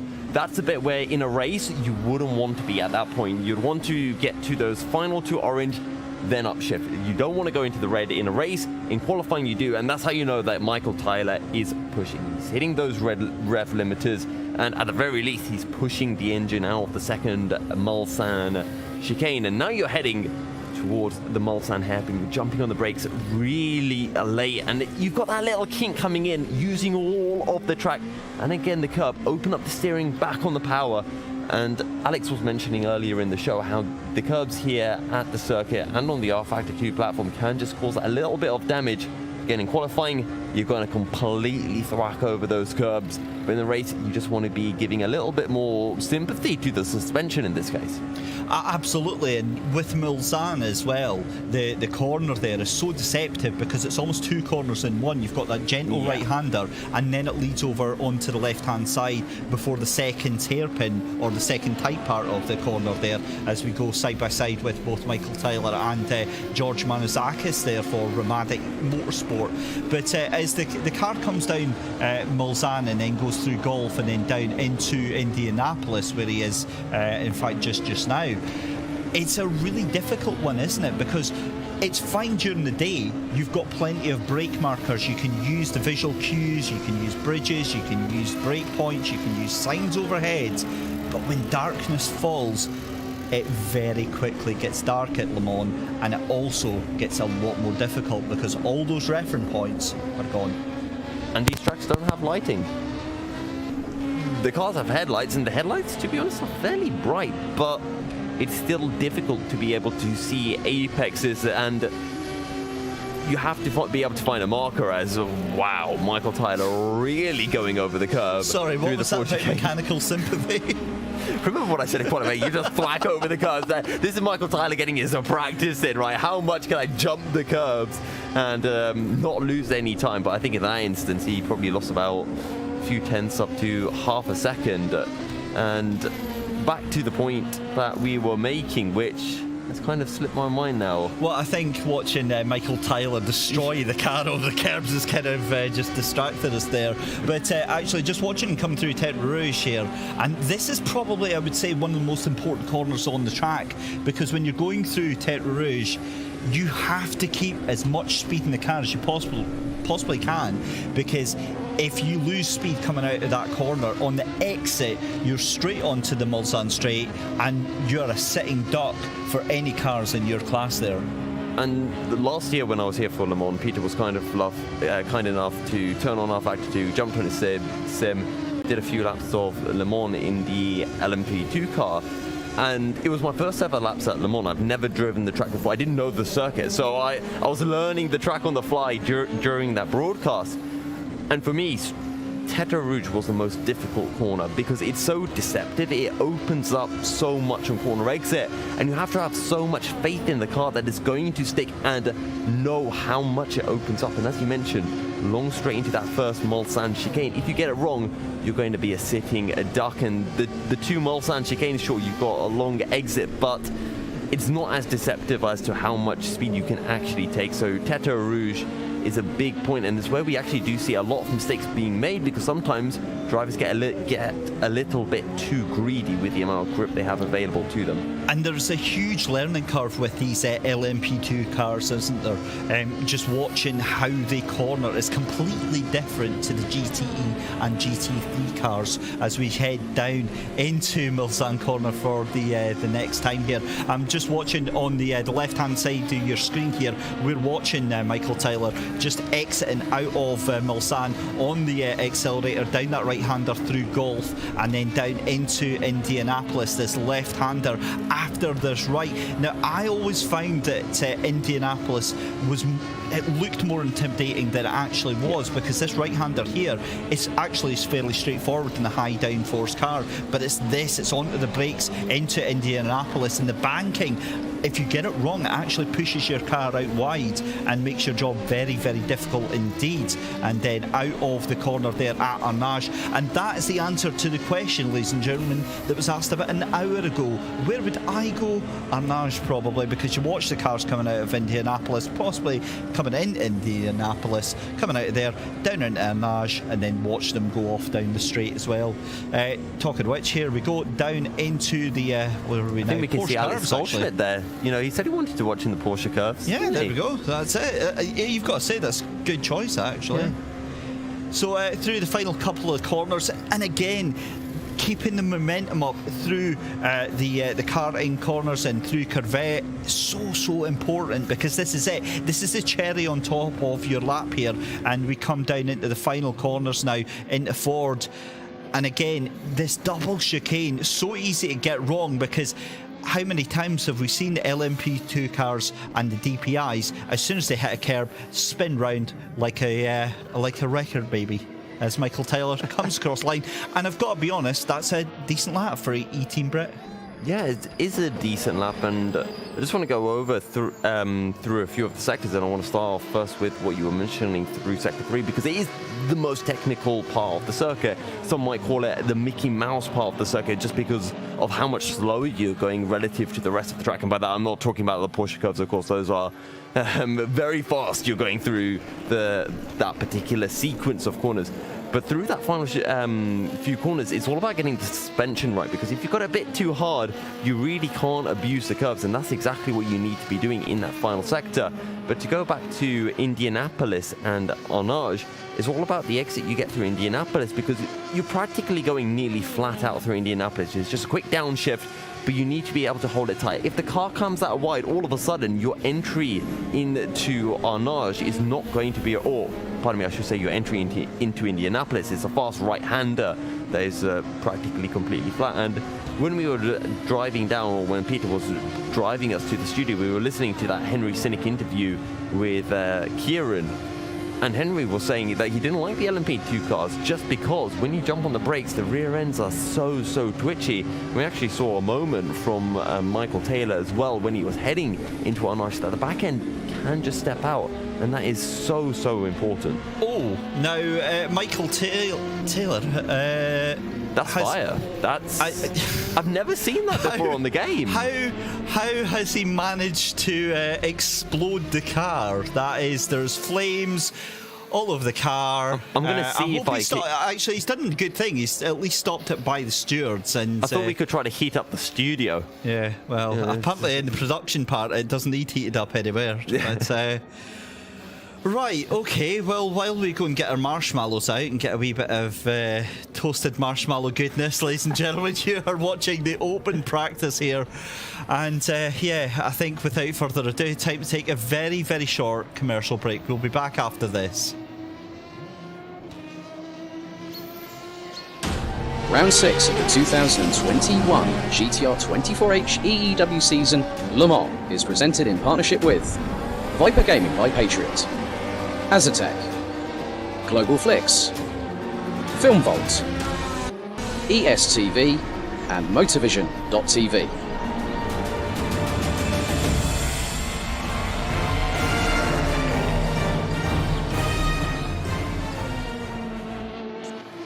A 1v2 for the tournament. Pressure is on.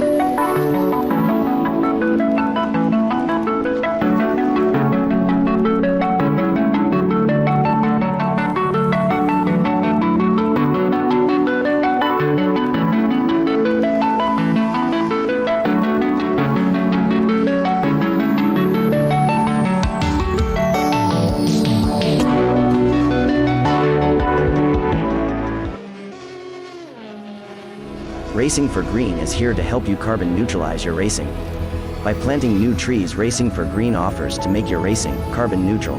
We already have the calculations, contacts, infrastructure, deals and solutions ready for you to easily buy carbon neutral laps on any racetrack. It doesn't matter if you are a racing fan, team owner, driver, sponsor or partner. Anyone can buy CO2 neutral laps in the Racing for Green webshop and trade CO2 emissions for New Forest. Racing for Green.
ladies and gentlemen. Welcome back. As it's Alex Goldschmidt returning. David Christie has gone for a little bit of a breather, but I'm back with my good friend, Yusuf bin Suhail. Michael Tyler has been the first big casualty of an open practice session, and we're only in the first day of getting things, shipshape and Bristol fashion. It's always good when the teams have these opportunity with these practice sessions to iron out the bugs out of the systems, don't they? See, you say he's the first casualty. I say he's the first winner. He's the first one to find the limit of the car. And look, we're not going to pretend this is real racing. If they blow the engine, it's not going to cost them. I don't even want to think about fathom how much it actually costs. When you've got these open practice sessions, and I remember back to when I was karting, my uni karting captain, Mr. Enzo Degini himself, used to tell me, don't you dare spin in the race. You can spin as many times as you want in the practice session. That's fine. Go into the grass 25 times if you need to. Find the limit. But when you're in the race, that's when you can't make any mistakes. So if Michael Tyler wants to explore those limits now, we saw him really going over the curbs. This is his opportunity to do so. Again, as always, we have to thank our fantastic commercial backers and partners. Viper Gaming by Patriot. The No Carbs Company, Nocco. I've been knocking back a few, as has David, and I know that Kieran will be... Was that a pun that I just heard? It's puntastic, isn't it? Yeah, first one of the weekend. Well, we've been at it all weekend long so far. And I'm the bad one, all right? Apparently so. Well, I think we're just as bad as each other.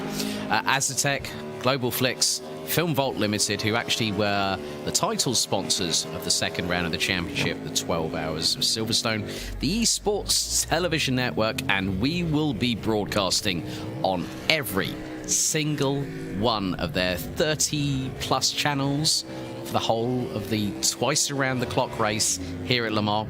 Motorvision.tv, our good friends over in Germany. Sten Goldman for the fantastic Eton shirts that we're all wearing at the moment. Pop your collar, that kind of thing. But we're looking at Taylor Lane now in Team Rookie Monsters. I understand there's more than just one DPI. There's two, because the number of the devil has returned again, 666. And that's the main Team Rookie Monsters car. Exactly. They have some very nice liveries, and I also realise now that I've lost my co-commentator, it's a chance for me to lean back, kick back, put your feet up whilst and enjoy the show. Don't tell him, by the way. No, I'm our not secret. Sure. Our secret. Shh, quiet. No, he's looking through the window.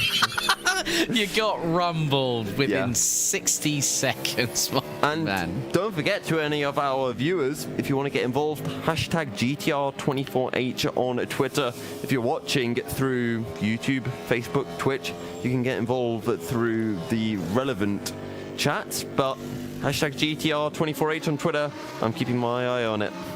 Yep. Don't forget, you can go to GTR24H.org, our official website, and Michael Tyler returns after a bit of a lengthy stay in the garage. Now, I've had the opportunity to catch up with some of the E-Team Brit drivers. They've been running in the Simply Race Endurance Series that had its first round, the 12 hours of all circuits, the Bud International. And all cars were the DPIs. Everyone was in a Cadillac DPI VR for 12 hours. It's good practice, isn't it? It's very good practice. I mean, especially, I've been having a look at the lap times in the meantime during my time away from the commentary position. That the DPIs, when I left, were about a couple of seconds adrift of the LMP2s. I've got a question for you. Do you think that might cause a little bit of a problem in the closing speeds between the LMP2 and the DPIs? Are they going to be quite comparable? I think we've seen it since the DPI class was introduced, and to be honest, right, there's two main reasons for that. Which you think is the main reason is entirely up to you. Okay. And one of those reasons is, well, the DPI class is new. Teams are still getting used to it, still learning how to set it up. The other reason is you might just think the drivers in the LMP2 class are quicker. It could be any of those two. It could be a combination of those two factors. I personally think it is a combination of two, but I think the fact that we're seeing those DPI cars, the DPI lap times getting quicker, suggests that it's more of the first.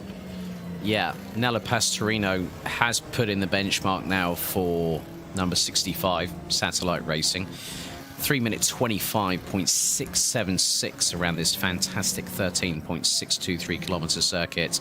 We're also seeing some onboard footage of Musto GD Esports. Looks a bit familiar, doesn't it? It does. Fabio Liuzzi behind the wheel. You know what? I think we need to get the same view that they gave us for that lovely hot lap introduction that they did. Indeed. Thank you very much to the team there. Was it Mattia, I think, that did the hot lap in the voiceover? Mattia Krupi. Mattia Krupi, so mille grazie. You see, we're going to be bringing out some nice little bit of linguistic skills over the course of the coming days. Taylor Lane has put in a best effort of a 3 minute 26.782 in the 555. LMP2, it is E-Team Brits Matt Webb that has put in the fastest lap time, 3 minute 27.820, ahead of Pedro Ramada. Horvath Benz from Juices Motorsport running out the top three in the number 16 car.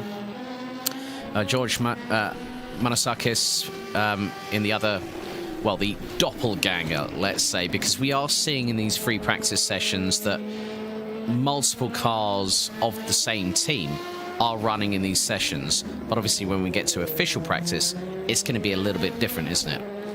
Once you get to the official practice, teams are only allowed one iteration, let's say, of their car out on track. But I personally really like having this open practice or unofficial practice, because you get to see what the difference between the drivers are. And with some teams, you'll see their 2 or 3 drivers all within a tenth of each other, super close. And then other teams, you'll see one alien like Henry Senick miles above others. And that's not to say the other drivers are bad by any means. It's just that sometimes that one driver is absolutely incredible. And we saw that even last season with the 45 of DIS. Andy Kurtzen, absolute rocket. And now we're seeing DIS doing rather well in the GTE class. And if I remember correctly, Andy Kurtzen has been picked up by a new team recently. Oh, do tell. I'm trying to remember which team it was. The funny thing was, I'm not too sure. Was it Ace-Tech? No. Ace-Tech are running as a 3-driver crew. You've got Valdemar Eriksson, Largim Ali.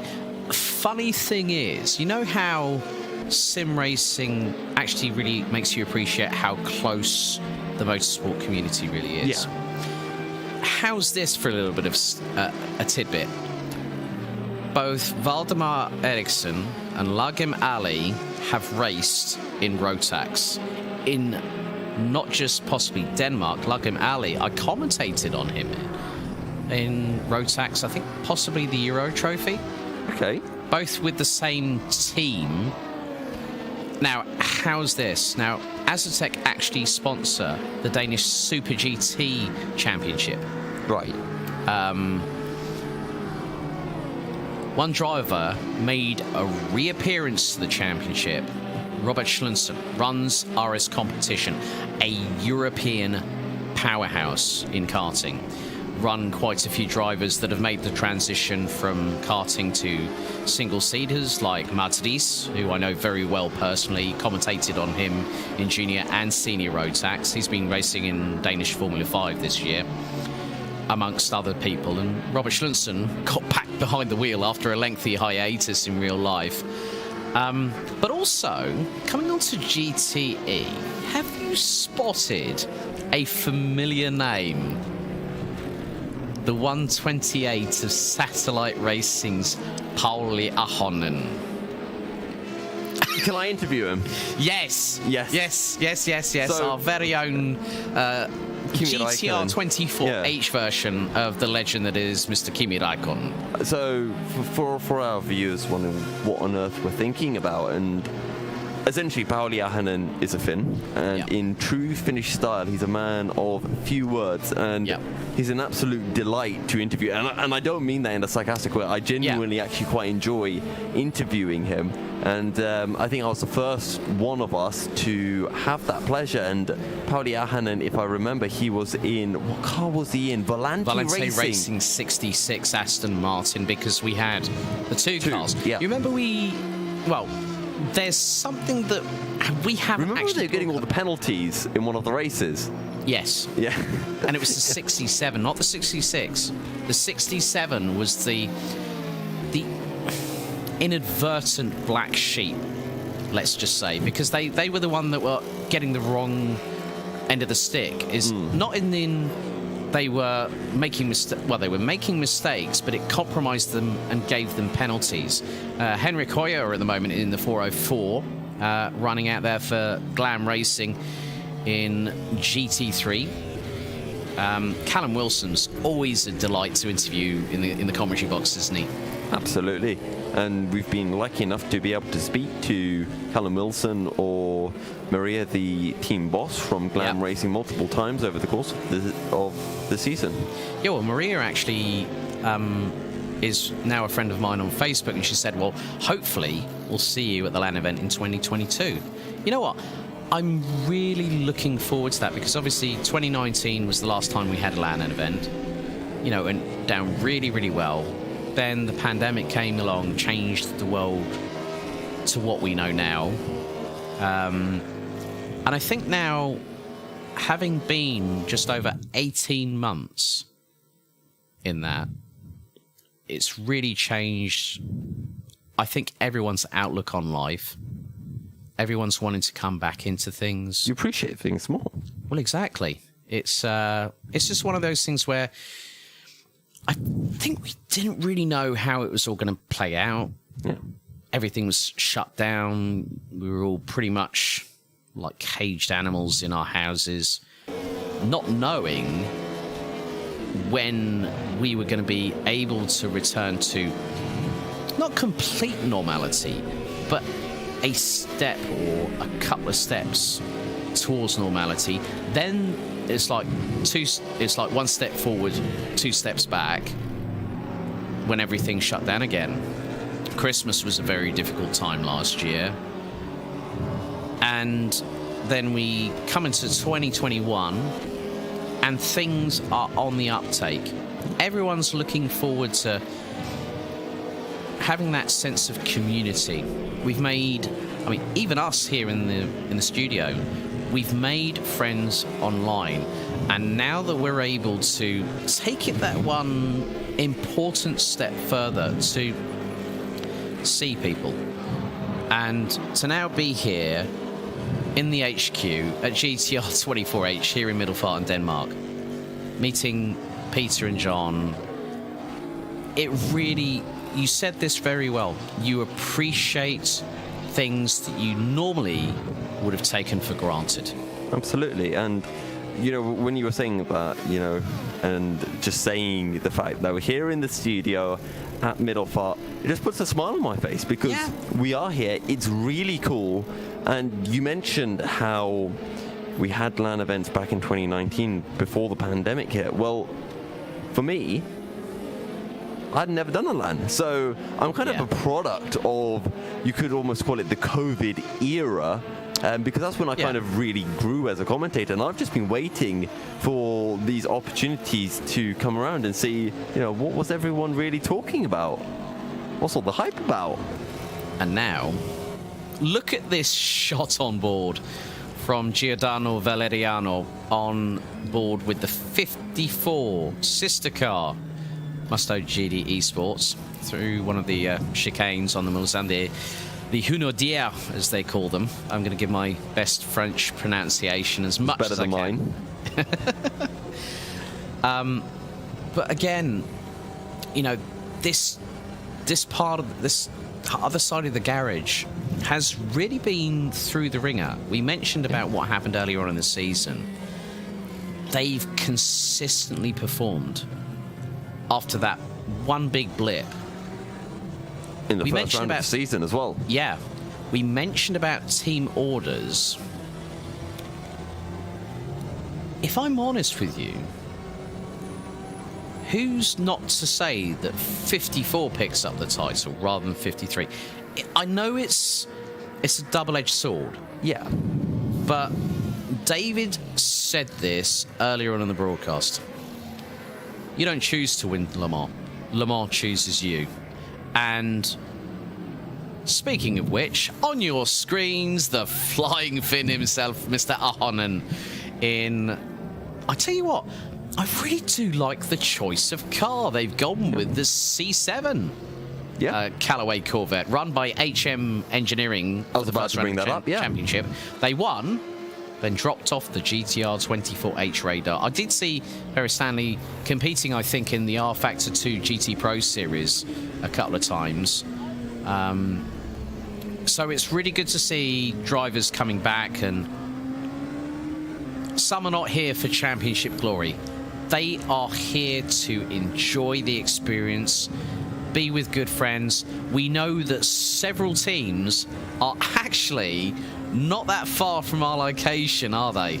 No, they're not. We might be paying them a visit as well, hopefully, in the upcoming days. But to go back to what you were saying, I was speaking with David earlier while you were taking a break, and we were saying it's so good when you've got, I wouldn't say for fun teams, but essentially teams that are here just to enjoy the event, because they're not worried about the championship. They want to win the race, and it can throw a spanner into the championship works, and it makes things more interesting. Yeah. And I personally really like it when the teams don't say, oh, you're battling for the championship, I'm going to let you through. No, you're in the race, you entered the race, you put the time in, race for the position, and if something happens, that's racing.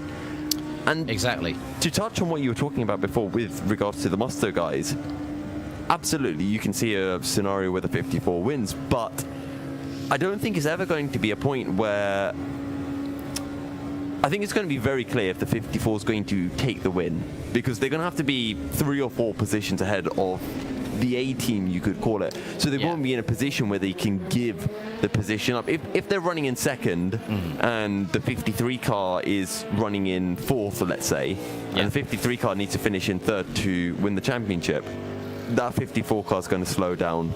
I'm 99% sure of that, to give the position up to the 53 car. If there's a chance that the 54 car can take the title, then I think they go for it. Or if there is a battle between 54 and 53 and they're the only ones in the title hunt at whatever point in the race, then team orders off. But I think for the most part, it's going to be, let's help the 53 team as much as we can, because we want that title and the prize money that comes with it as well, because that money is big for a team, for an organization.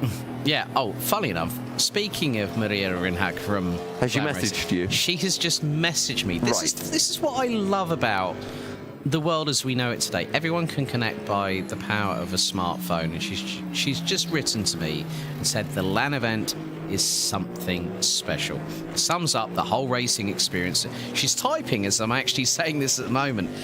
Also, We're getting an insight into Alex's Facebook messages. It's like Gogglebox.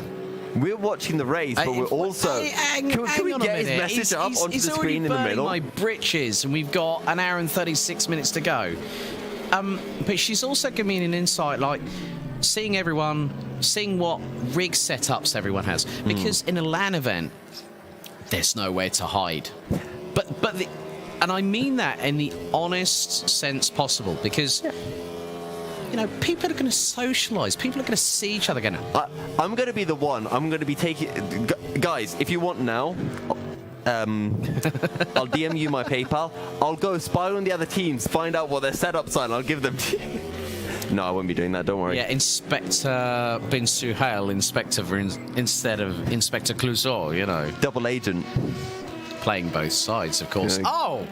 Look who we have here, the newcomer back behind the wheel. Nick Newcomb, the team boss at Juices Motorsport. Now, they've had a very interesting season, not just in LMP2, but also GTE. Wojtek Poleszny. Do I really need to say anything more about the opening round at Indianapolis? The GTE car qualified on pole. Poleszny did a number on everybody. Oh, yeah. Then we came to the first set of pit stops. Poleszny had to wait an absolute eternity to get into the pit box. Yeah. And then Nick gets behind the wheel. All of a sudden, computer decides to give up the ghost, and he's into the barriers, and the race is done. But, you know, it's really good to see Nick driving and out there at Le Mans. He's just passed the Teleforingen 188 GT3 car coming down the back straightaway here at the Mulsanne. It's really good to see that it doesn't matter if you're a team manager or you're just one of the drivers. If you're behind the wheel of that car, you are giving it 10 tenths. You're giving it everything to extract the biggest amount of aerodynamic efficiency, like, say, getting the toe down the straight, manhandling the curbs, like we saw with Michael Tyler. Yeah. And Nick, we know Nick is very capable behind the wheel. He's been giving me a bit of insights as well. Like, was talking about the DPI and the LMP2 differential in terms of lap times. Very interesting. You mentioned about lap stints for LMP2s. Yeah, around about 14 laps a stint. The biggest thing is there's another little caveat here. It's about how the tyres degrade over the course of a stint. Our teams, are they going to double stint tyres? And that's going to be another part of that mechanical sympathy equation I sort of talked about earlier on. Yeah. And we've seen it in multiple races. Yeah. How those double stints come into effect. Sometimes you even see triple stints if a team's really good on their tyres. Mm-hmm. And Nick Newcomb, very quick driver. I remember the first time I saw him racing was back at Matsusaka after Nick had brought me onto the team. And David Christie, you absolute charlatan. Alex has no place to hide. I don't know. What's this he about? Like? It's like, hey, it's social media. I mean, you know. He's right. You're on camera. You can't really hide. No, neither can you. Well, no, I can, like... Oh, dear. I think... Have I hidden? Oh, Am I out of the no. camera shot? I think you if just you have. can do this, you prove David Christie wrong, that you can hide. David Christie, how about them apples? You absolute... David, don't forget hashtag GTR24H on Twitter. Oh, so everyone Taylor can Lane's see. just lost a wheel. He has. And, that's the left He's front. made the car lighter, Alex. I see no disadvantages in this whatsoever. Let's have a look at the replay here. Absolutely. Okay, now this is this... That's Arnage. Or is that... Yeah, it's That is Arnage. And he's gone right, and the left front has just gone... Yeah, that car's crawling. Is that what they say from cars? Turn right to go left? Is that what he was trying to do? Possibly. I think it's definitely the left front that's... Yep. Yeah, that left wheel arch is Do completely... you remember when Michael Schumacher made it back to the pits on 3 wheels in Spa? After he collided with the back end of David Coulthard and went after him. Yeah, I remember that one. Yeah, because that was also where the late Murray Walker said, it's the biggest accident I've ever seen. Start of the race? Yeah, start of the race. They had to restart it. And then the guts roll. Oh, God, when, like, literally Schumi just went up the back end of Coulthard. I've just recently watched the new Schumacher documentary on Netflix. As 3 wheels on that wagon. That just goes to show that when you're pushing 10 tenths or maybe even beyond, you can have that moment. The mechanical sympathy is being shown here tonight. As I said, winner, finding the limits of the car. Like the Tyler blowing the engine. If you do it too often, you might give a Yeah. bit too much confidence to the other team. Say, oh yeah, they're constantly in the walls. We can beat them easily. But whenever I see this, sometimes I think, what are they doing driving dangerously back to the pits? They could hit another car. And then I remember that incident. I believe it was back at the Nürburgring, where I think it was a BMW, it had its bonnet fully up, and the driver couldn't see, trying to drive back to the pits with absolutely no field of vision whatsoever. He made it all the way back to the pits, and then he hit the pit entry tire stack, and then the bonnet fell down, which was very entertaining to witness. Yeah, I remember that one as well. It just goes to show not everything goes right. But on your screens, Matt Webb from E-Team Brit. Funnily enough, some interesting news from the parent team, Team Brit, have just released images of their new British GT Challenger. They're going into GT4 next year in a McLaren 570S with Bobby Trundley and Aaron Morgan behind the wheel. Aaron Morgan is in a wheelchair, paraplegic. Bobby Trundley, well, if anyone knows about Daytona D-Max in the UK, I think you probably do know about that championship. I'm vaguely aware, yeah. Yeah, it was before Club Hut 100 really came onto the scene big time, and it was an arrive and drive championship. I commentated on Bobby back then, and yeah, like the work that Dave Player has done behind the scenes with that team is absolutely fantastic. A customer racing team of McLaren now.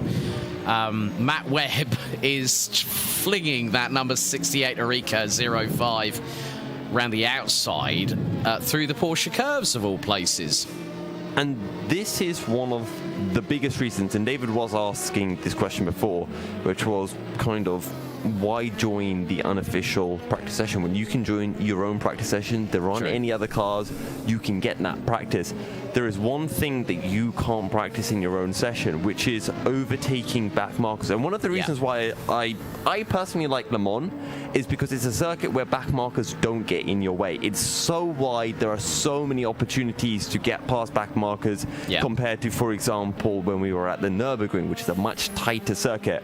The only spot where it's difficult is if you catch a car going into the Porsche curves, and that's where this is the only real opportunity you have to learn the bravery to overtake someone around the outside. Yeah, very true.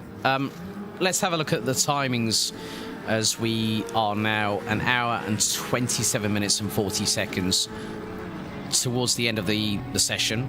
Nello Pastorino, number 65, Satellite Racing, leading the way in DPI. Oh, we've got Team Radio in. Musto GD Sports, number 53. Let's have a listen. I don't think we've got anything. For a second, I was tempted to break into Italian and pretend like it was a Musto, guys. But yeah, but then the graph, like underneath. To be honest, if they said this was VRS Satellite Racing Paul Yahanen, I'd believe it. Well, as long as you'd hear him speak, but would you understand him? No, because it's Paul Yahanen, he doesn't talk. Yeah, that's what I was going for. True. Yeah. Anyway. Yep. Moving on. LMP2, Matt Webb from E-Team Britain, the number 68, Erika leads the way, still on a 3-minute 27.8. Pedro Ramada, second. Carlos Buster in the... Well, it's quite funny, though. 8 drivers have set a time... Well, 7 of them have set a time in this session. Matt Webb. Then it's a trio of Ramada cars. So Pedro Ramada, Carlos Buster, and George Manosakis. And then we got... Vargasim Racing are on the timing sheets. That's what we like to see. So are they sandbagging? It's a question. If they were in IMSA, they would be bots, guaranteed, if that was happening. The Rolex Daytona 24 is known for teams to be penalised if they've been sandbagging. It's happened in years past. It's such a hard thing to determine as well and say whether a team has been or hasn't been as well. Well, Marcel Shinchik is one of their powerhouses. I mean, when you get him Marcel behind the wheel. Chinchik, Yuri Tolman. Yeah, I know. You don't really need to say any more. As soon as you start mentioning those two names, they've been... Oh, I've just seen a spin. Now, that was one of the Musto cars, and that was coming through the exit of the Porsche curves. It's not the 53 because It's- I'm taking a look at them, so it has to be the B team. Yeah. As Pauli Ahonen just literally launches the car over the curbs through the final chicane, past the Ford chicane. It went a bit Knight Rider style, 2 wheels up in the air on the right-hand side. And, yeah, I mean, Nick Newcomb's, his best effort is a 3-minute 30.0. Bradley Brocky's 3-minute 31.1. Joao Barbosa in the number 16 Juices Motorsport Club car hasn't set a lap time. I've been noticing that through certain corners, especially the heavy braking zones, going through into Arnage, Indianapolis, where you're really pushing the car. We saw with Michael Tyler that the back end was very, very twitchy indeed. That they're pulling like 2.3, 2.5 times the force of gravity. They're not feeling it in terms of the real feeling of being in an actual... Maybe one of them has a motion rig for all you know. Or, well, I have heard, I mean, you remember when Robert Wickens, who used to race in DTM, then ended up in IndyCar, had that massive crash that caused so much difficulty for him. Well, he was racing with Jimmy Broadbent in the Marla, in one of the cars, I think in an endurance event, I can't remember which one. And he had to pit because for some reason his force feedback was at 100%. Okay. Ouch. But that just goes to show that things can happen outside of your control. But Pauli Ahonen, he's driving that Corvette like he's stealing it at the moment. Yeah, I remember when there was a bit of a challenge going on YouTube. I think it was Jimmy Broadbent who pretty much started it, where they'd get their sim racing wheels and they'd turn the force feedback up to the absolute maximum, and they'd go around, I believe it was Sebring, because Sebring and its bumps are rather notorious, and just see how they get on. And they weren't having fun. Their entire arms was just the entire way on a lap. So I don't think any of the drivers here at the Endurance Racing World Championship have their force feedback set quite that high, but I personally like my force feedback nice and high. I like to feel like I'm getting a good workout while in a stint. Yeah. So, Jimmy Nisula is running in that car as well. So, I think, we've got just over, an hour and 20 minutes to go. Track temperature stays stable. Air temperatures dropped a degree in the process. This is going to give the teams a lot of opportunity on dry running here at Le Mans. But if there's a possibility, I'm sure there might be, that the weather might be inclemental, to say the very least, that might help the teams dial in the cars to maybe have that 50-50 mix on a dry or a wet setup, so if the conditions get going. But really, with that being said, we're going to go to a brief commercial break here on GTR24H. Back in a couple of moments. Round 6 of the 2021 GTR24H EEW season, Le Mans, is presented in partnership with Viper Gaming by Patriot, Azatec, Global Flicks, Film Vault, ESTV, and Motorvision.tv.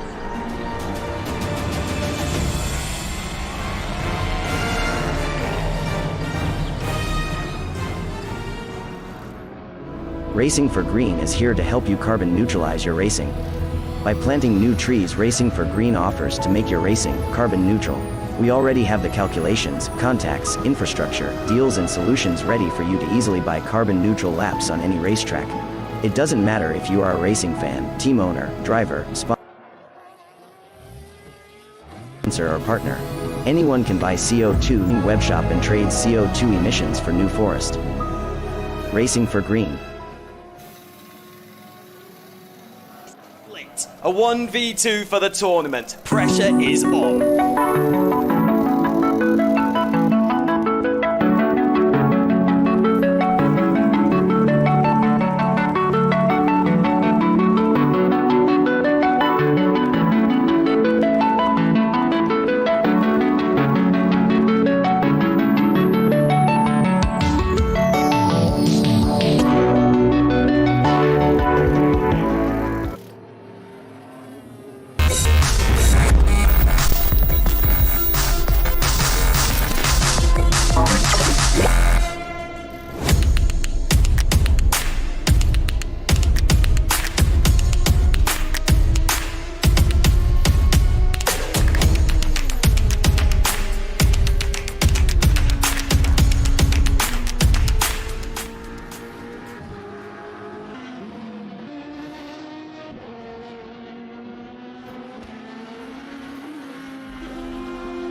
Welcome back, ladies and gentlemen, to Le Mans, le Circuit de la Sarthe, based in Pays de la Loire in France, a fantastic 13.626 kilometre circuit that has seen the best of the very best, not just in real life, but also sim racing, go to the battleground.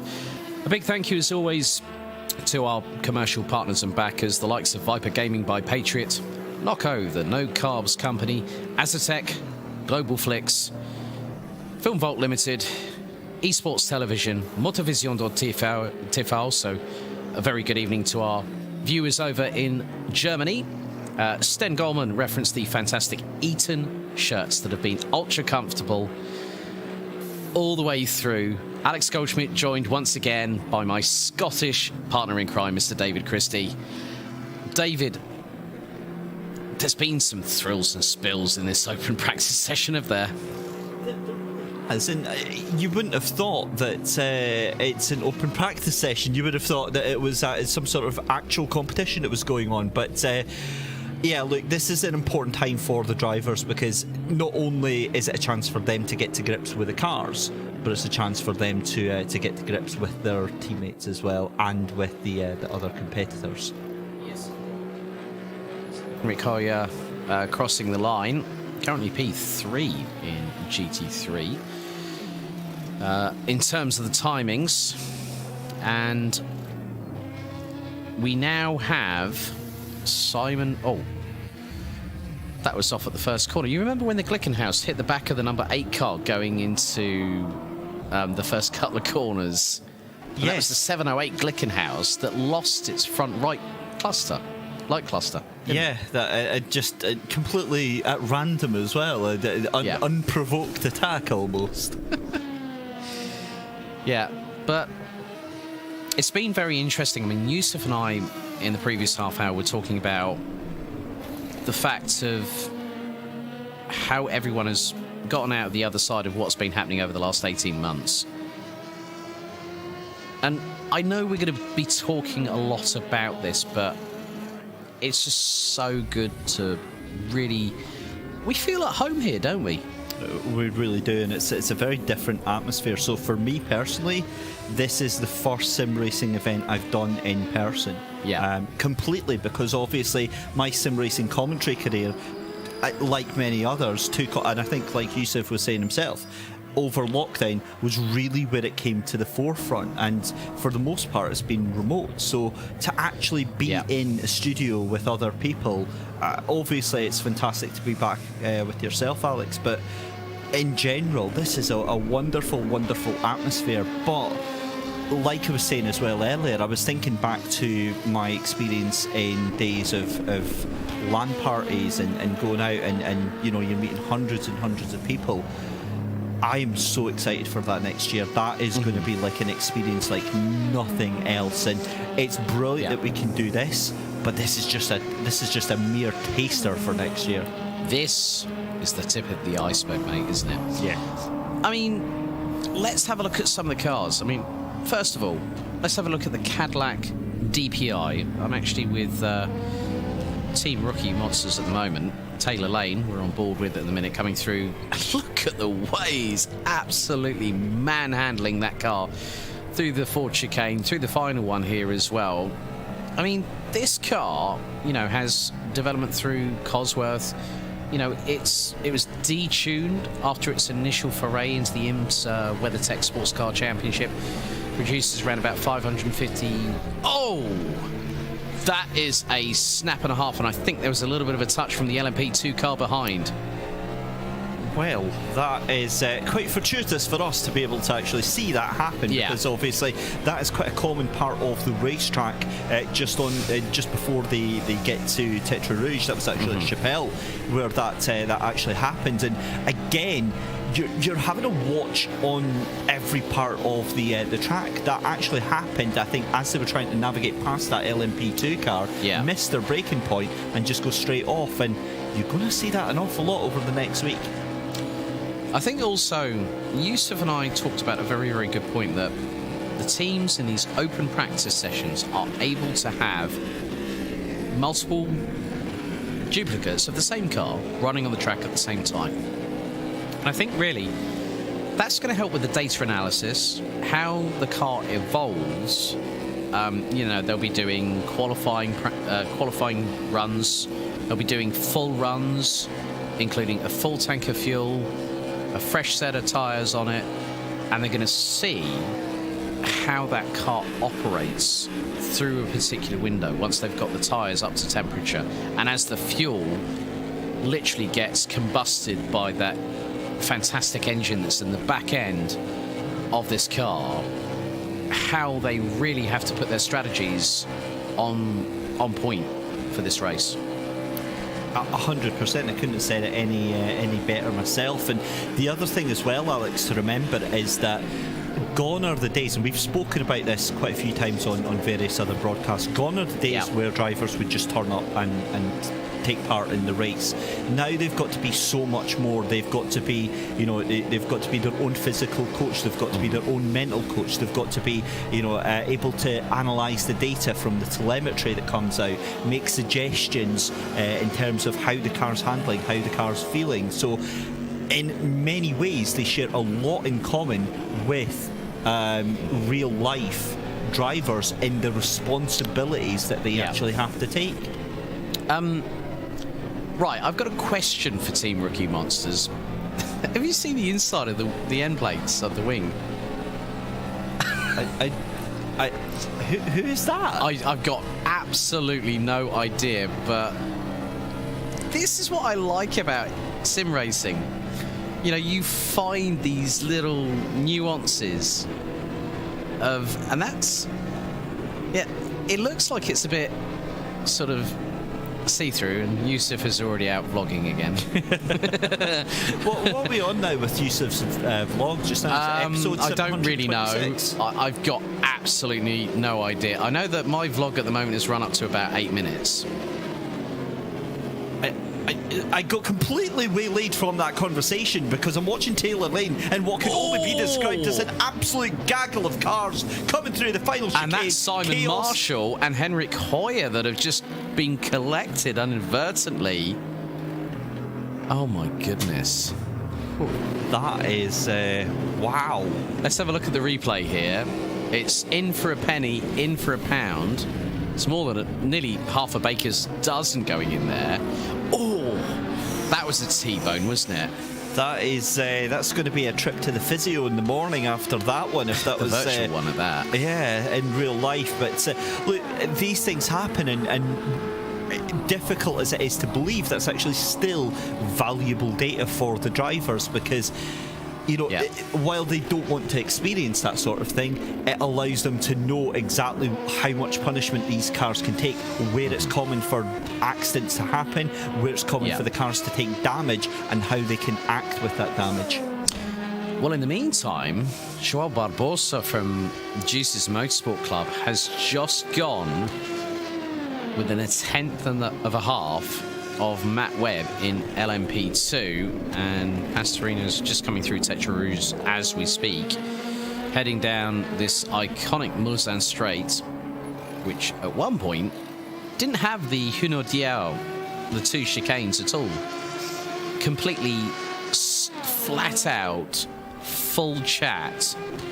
But, I'm looking at the speeds.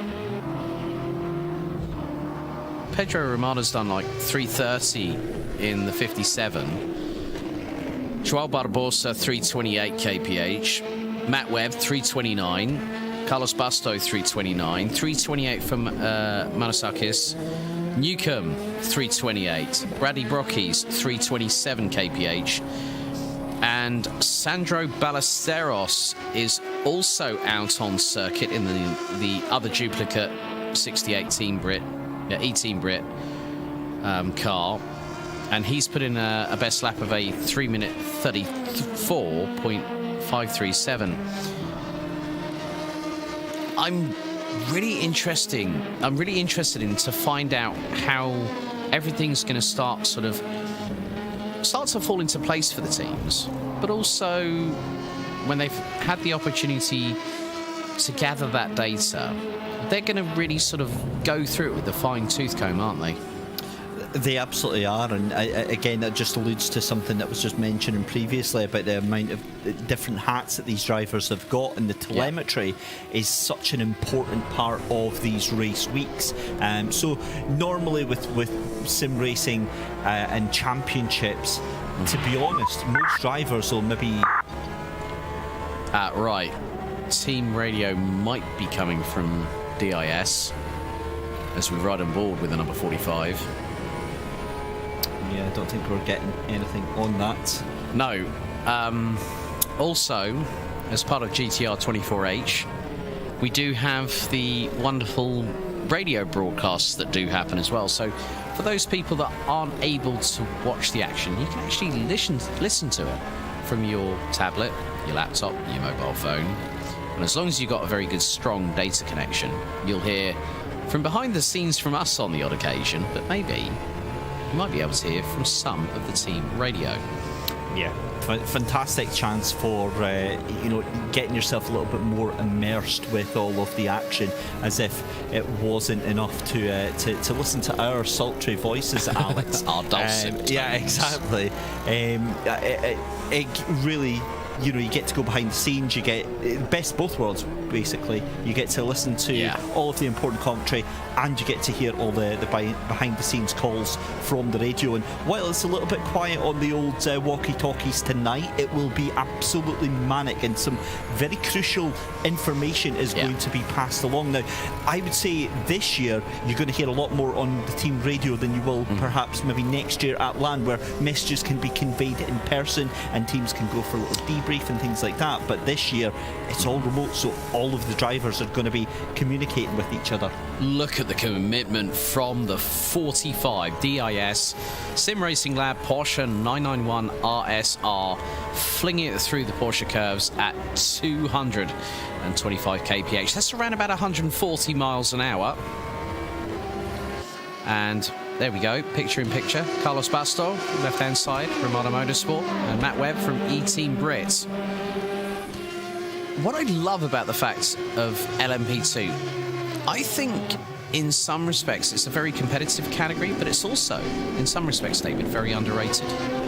It really is, and it feeds into the whole ecosystem of the different classes, doesn't it? Because obviously we all have our own preference. Personally, I have always been a GT3 kind of guy myself. I've always had a big fondness for the GT3s. That was until the first time I got behind the wheel, virtually, obviously, of an LMP2 car. car, and that changed everything for me. So we see Andy Kurtzen here. That is a look and a half. And talking of looks and a half, I know obviously we've kind of muted our webcam for a little bit to let you guys at home focus on the racing, and that's a good thing, because what we just saw, I've got to be honest, I'm going to need some therapy. Yusuf in the window is trying to distract us, consummate professionals here at GTR24H, and the wonderful work that me and you are doing, Alex. And it's going to take more than that, really. What might put me off, though, is this beautiful view of Andy Kurtzen's car. That is a glorious view on that Porsche, and again, something we haven't really spoken about through the season, the amazing work that goes into these liveries. As you can see on your screens, a lovely shot of the start-finish straight here at Le Mans.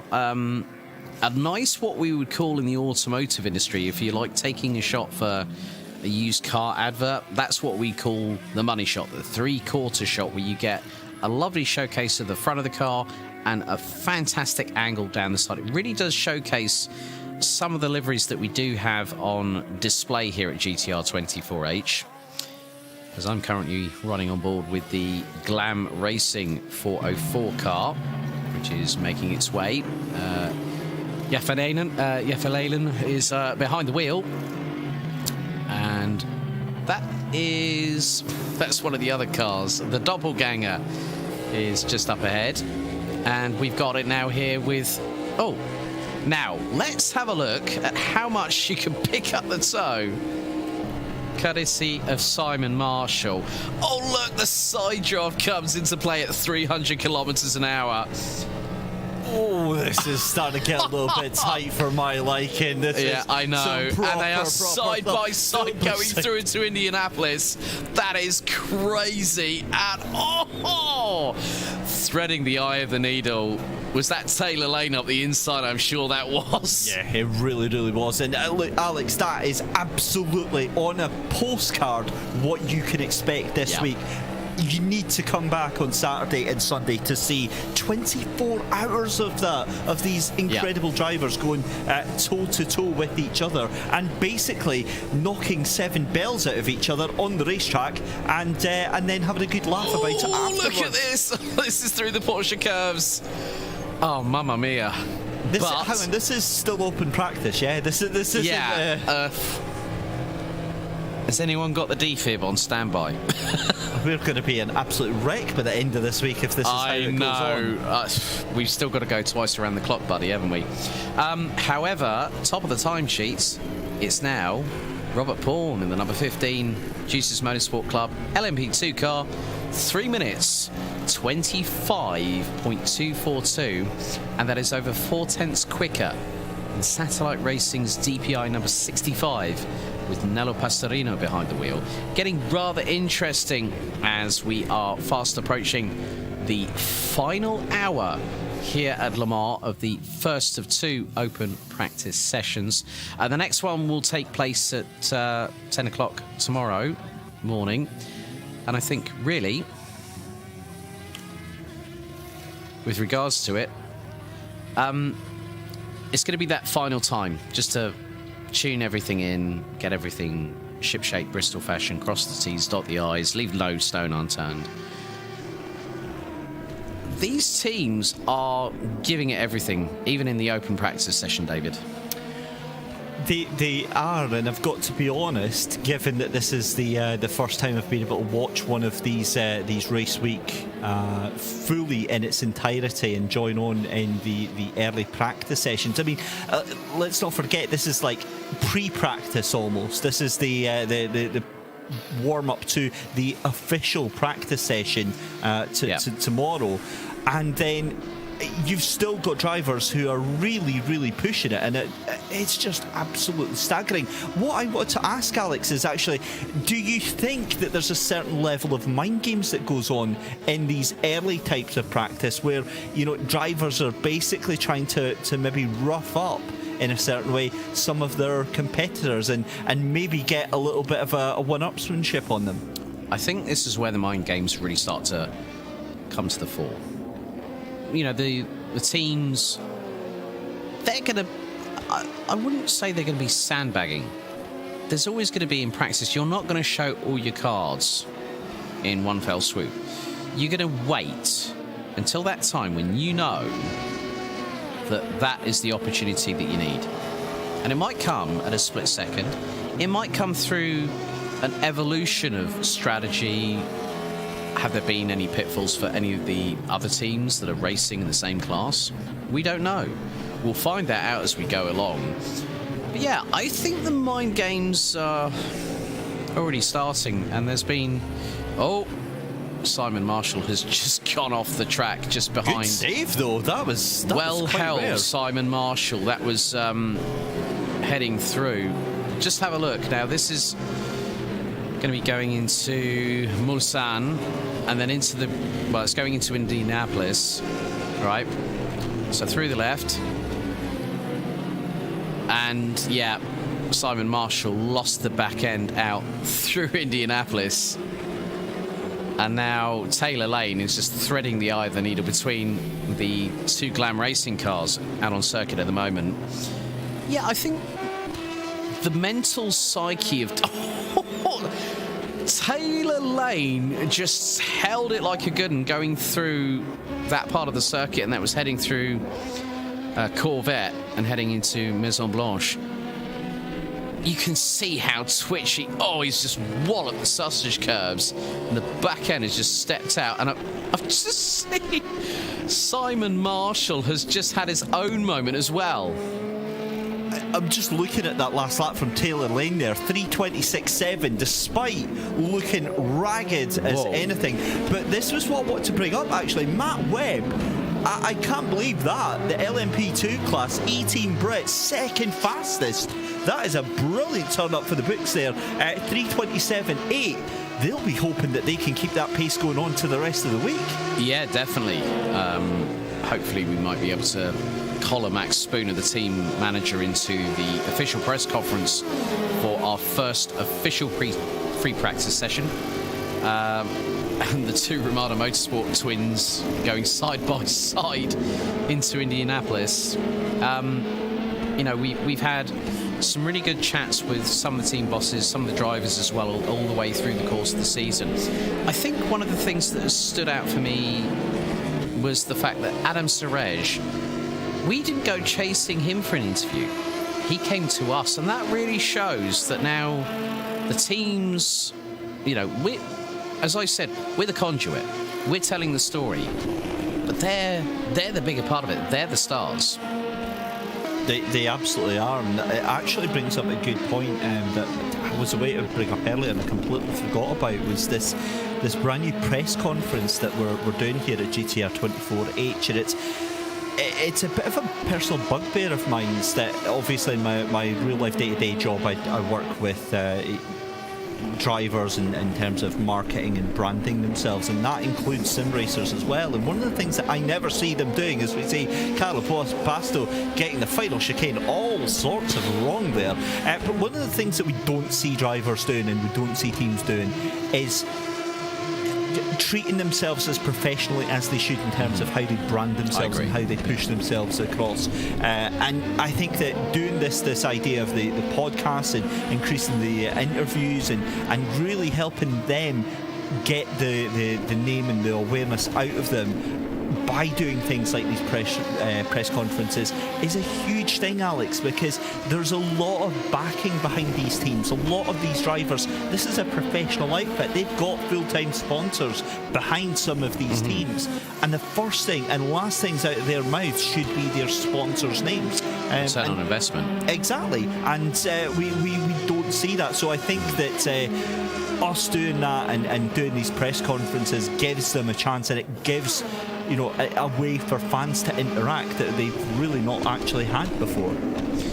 Yeah, very much the case. We're 56.5 minutes away from concluding this first of two open practice sessions here for round 6 of the 2021 Endurance E-Racing World Championship for GTR24H. It's twice around the clock here at Le Mans. I'm really looking forward to it, mate. I really, really am. Yeah, it is going to be absolutely fantastic. And look, if this practice session over the past couple of hours has absolutely flown by, which it has. We're both wired to the moon thanks to the awesomeness of our drinks from Nocco, from the No Carbs company, Nocco.dk.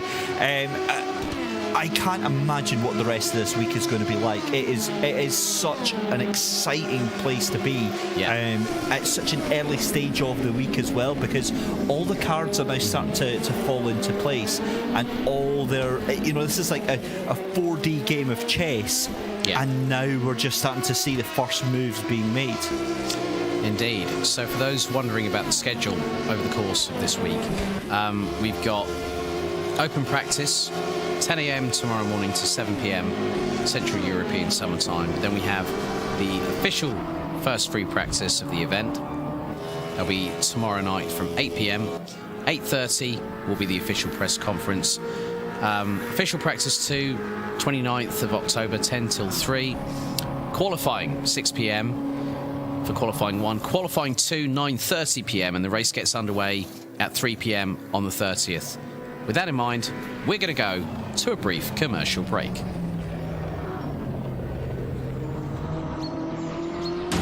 Round 6 of the 2021 GTR24H EEW season, Le Mans, is presented in partnership with Viper Gaming by Patriot, Azatec, Global Flix, Film Vault, ESTV, and Motorvision.tv.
A 1v2 for the tournament. Pressure is on.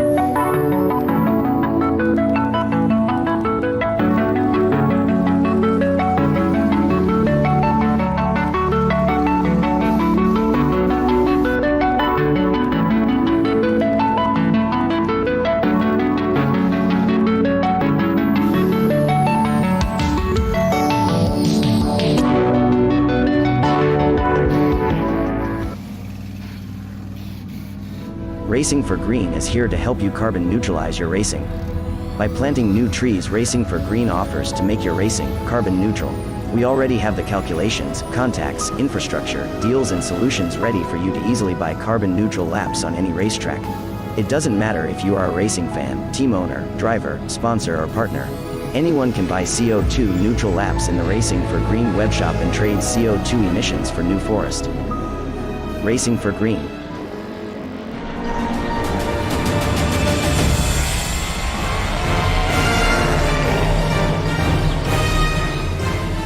So just under 52 minutes to go here for the first of 2 open practice sessions for the 2021 season finale for the Endurance E-Racing World Championship here live on GTR24H.org. My name's Alex Goldschmidt. David Christie back with me for another half an hour.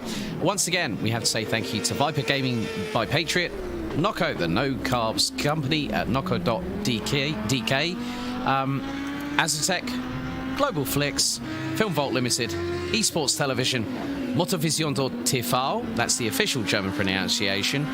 Sten Goldman referenced these wonderful Eton shirts. Comfortable, high quality, and I feel really snug in this. That's just the extra pizza we had this afternoon. Oh, shut up, you tart. It's a bit cosy now, isn't it? It is. It was fitting fine earlier on, and we're getting the OK sign from our good friend Yusuf, who's in Broadcast HQ.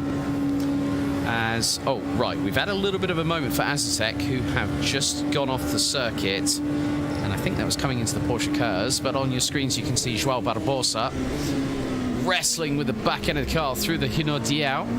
And you can see the Azatec Sim Sports car back underway. The Audi clipping the grass as it does so, kicking up the dust. The Audi R8 LMS Evo. This is the 2019 version.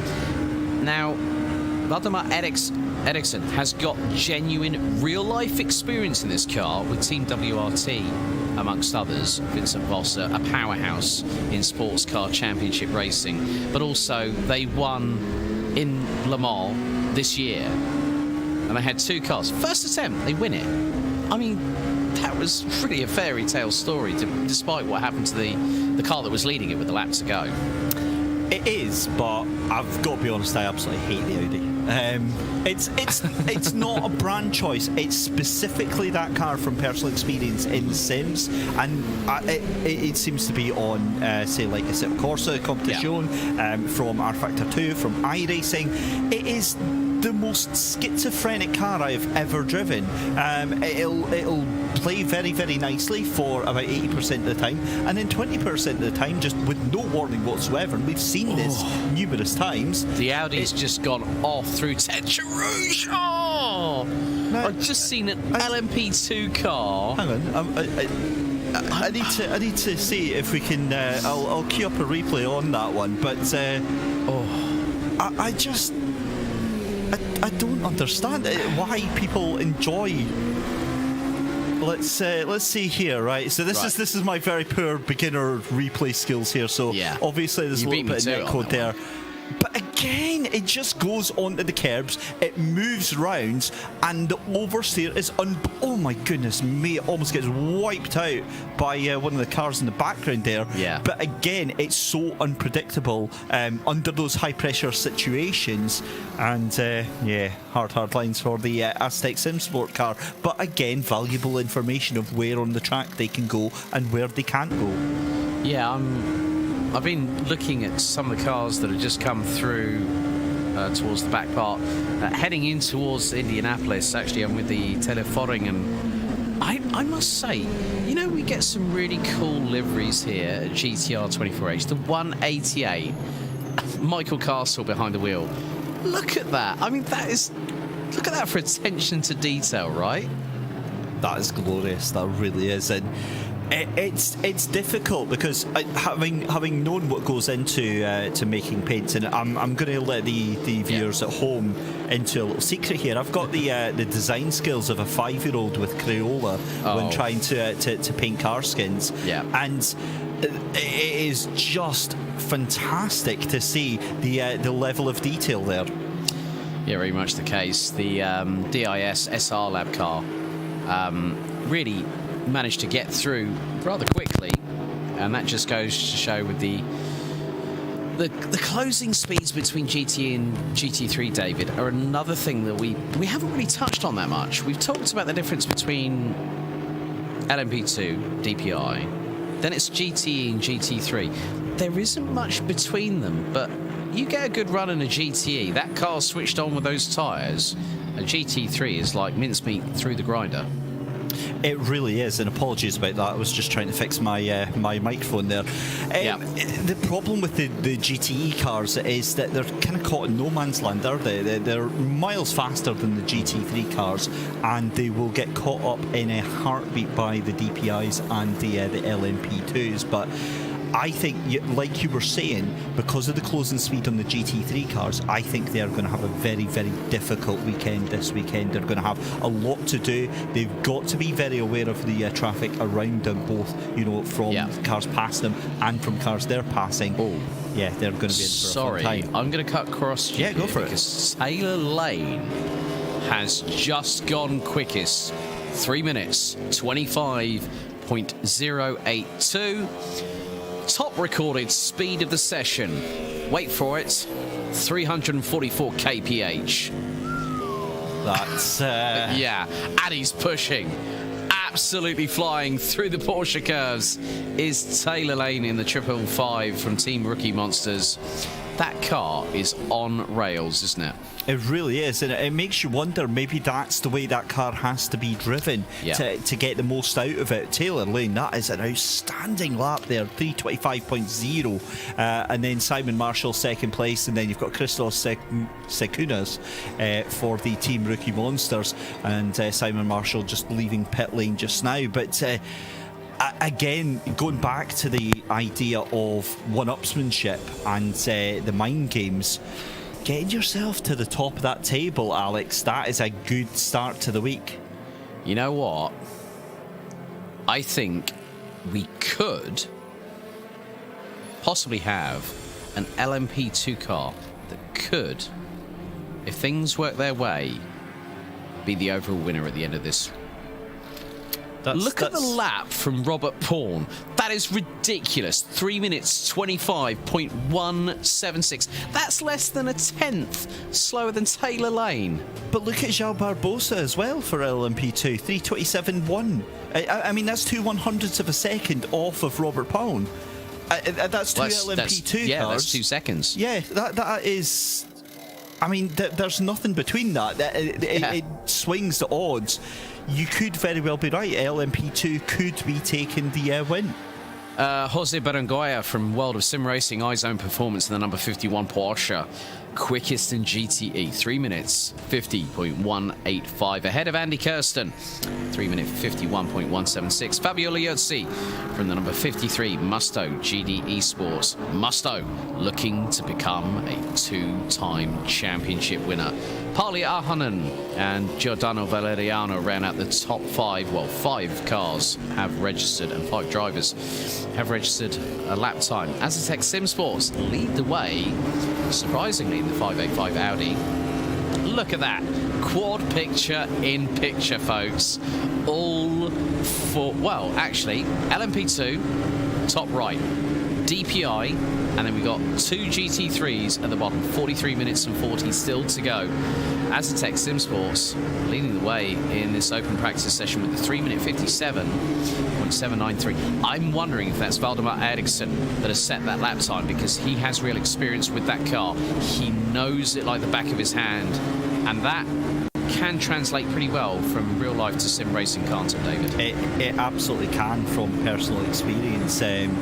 It's scary now, the level that we're at between sim racing and real life racing. There will likely always be some differences, some very small, minute differences, and some of the older generation give you the line about, oh, well, you can't feel the forces and it's not the true feeling, and I'm sorry, that doesn't cut it anymore. It really doesn't cut it anymore. If anything, my argument is always this: with sim racing now, you can get 80% of the experience of racing for about 5% of the cost.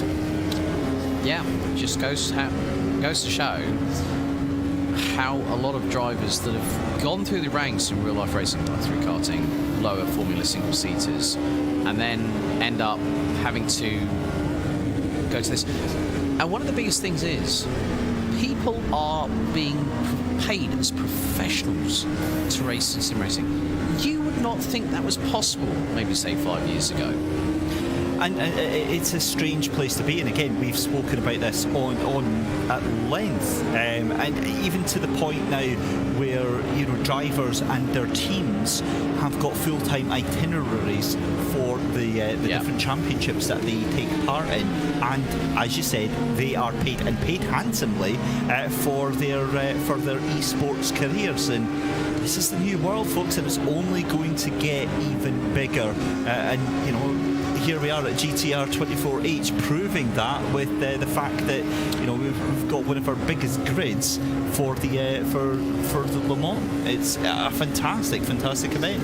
Now, bearing in mind that not everyone will have had an opportunity to be in this session.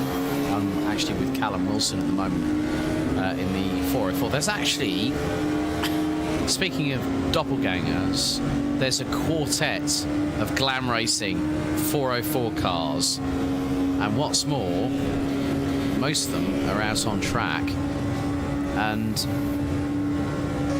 I think, yeah, there you go. That's Lee Russell on your screens, ladies and gentlemen. Currently P6 showing on the times. According to our live timing.gtr24h.org. Don't forget to follow us on all the relevant social media channels on Facebook, Twitter, and Instagram. You can head to GTR24H.org, our official website. We are finding our way into the last 40.5 minutes. Yellow out in Sector 3. Not too sure who that is at the moment. I'm just going to have a quick little scan of Can. Well, there's Joao Barbosa. Okay, there's Taylor Lane in the 555 Team Rookie Monsters car. Just spotted the Ramada Motorsports.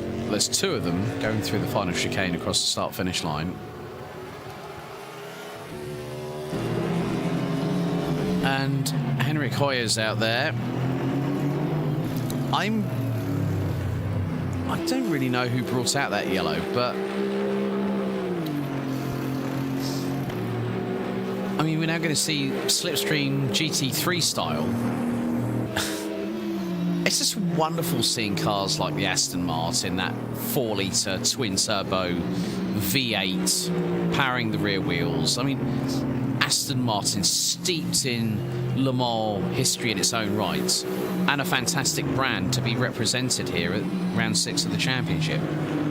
It really, really is, as we see some of the highlights from the past hour up in the picture-in-picture. Now, I mean, talking about doppelgangers, Alex, this is quite the turn-up that we've got. I've got a feeling that actually that might be two of exactly the same car.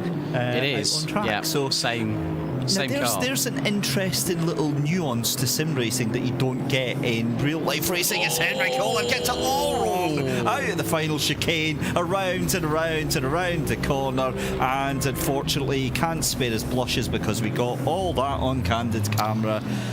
That's a little bit embarrassing, isn't it? Unfortunately, he doesn't get the £250 from you being framed. Well, we'll see if we can get Harry Hill on the phone, though. Yeah. Highlights from the last hour, Taylor Lane having that absolute code brown and a half. And then this has been the biggest moment we've had. They all go steamrolling in. Taylor Lane gets collected by Simon Marshall, and then one of the Glam Racing Aston Martins also ends up in the mix and then hits the escape button, goes back to the garage. Yeah, that's a big F in chat for that one. Goodness me, that's the like first time I've heard that on the broadcast so far this weekend. It's not going to be last, trust me, it's going to be a long week, but this was epic as well, side by side, going through the second half of the circuit here, and eventually having to pull out as they went into Indianapolis. In fact, if I remember rightly, there was contact between the two cars here, and it was a little bit of what we call in the term a boop. But got away with it, and it's been fantastic. In fact, I'm watching on the other screen here from the rear view of Carlos Basto here, and this is fascinating just to watch how in sync these two cars are, towing each other around and potentially getting the fast lap times. Yeah, I'm on board with one of the BMWs, Valeriano, behind it with the number 54 car in GTE, and Munich's big beast braking from about 290 kilometers an hour down into third gear, now applying the power, and as Valeriano's trying to put down the power, the back end's switching again. It just goes to show how hard these drivers are really pushing. I mean, they are leaving it absolutely on the limit. Practice, and we're going to put that in air quotes, practice. But again, and that's not going to be the last time on that one. No, exactly. You've got to hustle these cars. That's the only way you can drive them fast around this circuit. You have to hustle them hard. You have to push them and really drive them beyond the limits of what you would consider possible. Indeed. And one of the good things about looking inside the cockpit, David, is you actually get an understanding of what the driver actually does see And a good thing about this is that instead of a traditional rear view mirror that we would see in a normal production car, the camera, it's part and parcel of GTE racing that you see them all the time, because the driver doesn't want to have to look up. And when you got that pretty much bare metal roll cage around it, you haven't got anywhere to stick a rear view mirror. You've got to improvise, and the way that technology has evolved, you're now seeing rear view cameras being a prominent part of GTE racing, and the drivers do rely heavily on it. They do, and it's a strange thing as well, because obviously we see it in the picture-in-picture from Giordano Valeriano, just on that right-hand side there, and we can just make out as well the threat detection system that's built into it, and that's a fascinating bit of technology as well, because we often go on about video games imitating real life. Well, it's kind of also the other way about, because back in the early days of the likes of Forza, you would have you would have this sort of radar that would be around the car, and it would detect where they are. Well, that's pretty much exactly what you see on that right hand side. Now you see a green arrow, and that is where the car doesn't detect any other cars in its sight. It's saying that it's safe. But what you'll find is that when a car comes into vision on that rear view mirror, it'll actually turn yellow and point out where the car is and track it. Valeriano spun it. Well, the threat detection system didn't detect that, did it? Otherwise, it would have been red. Technology can only go so far, Absolute red on that one. That's yeah. Actually, that's a good point, because obviously a lot of these teams and a lot of these drivers are making on-the-fly changes in terms of ABS and the tyre setups and traction control as well. And again, despite it looking embarrassing, it's just practice. They've not lost anything, and they can maybe decide, well, actually, I can't dial that ABS back a bit on that corner. I have to keep it up for that bit there. Oh, the 404. That was one of them. Lee Russell has just had a massive moment. And that was down the main back straight through the, looks to be the first tunnel Dia. Absolutely lost the back end of it.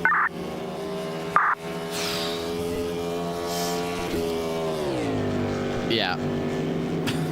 I think Lee's a bit shaken after that one. Just calming himself, composing himself, getting back into the rhythm, getting back up to speed.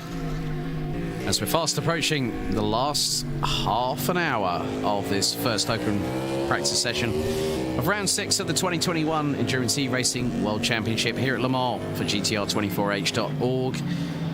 And David, before we go to a commercial break, these drivers are really giving us a bit of a taster, an aperitif of what's to come. Yeah, they really, really are. And unfortunately, I'm a way to ruin Lee Russell's blushes, because I've actually got a replay of him and that moment. So let's enjoy this one then, because he's already sideways into the corner there. Very easy mistake to make, though, and remarkably actually drama-free. And the whole, if that was to happen during the race, you wouldn't even blink, because he would lose 2 seconds during the lap, and he'd get going. Doesn't cause any damage from the looks of it by hitting any railings or anything like that. Spares his blushes, and just gets on with it. Well, his modesty was not saved on that one. Well caught, Mr. Christie. Well, there you go. Well, with that in mind, we're going to go to another commercial break here on GTR24H. Back in a few moments. Round 6 of the 2021 GTR24H EEW season, Le Mans, is presented in partnership with Viper Gaming by Patriot, Azatec, Global Flix, Film Vault, ESTV, and Motorvision.tv.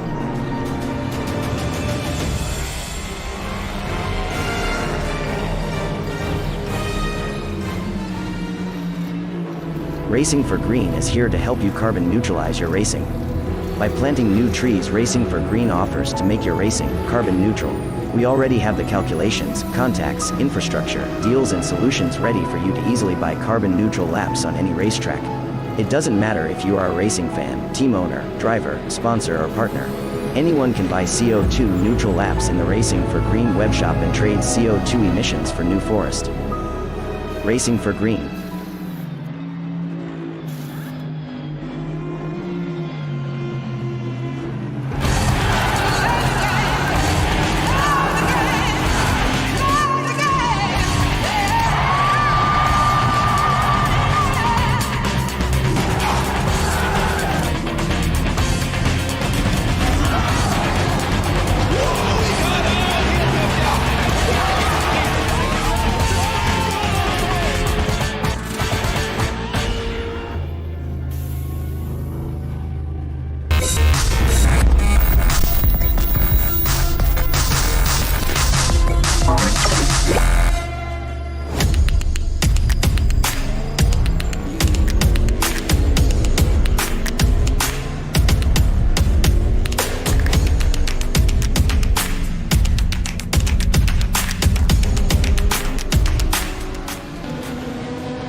A 1v2 for the tournament. Pressure is on.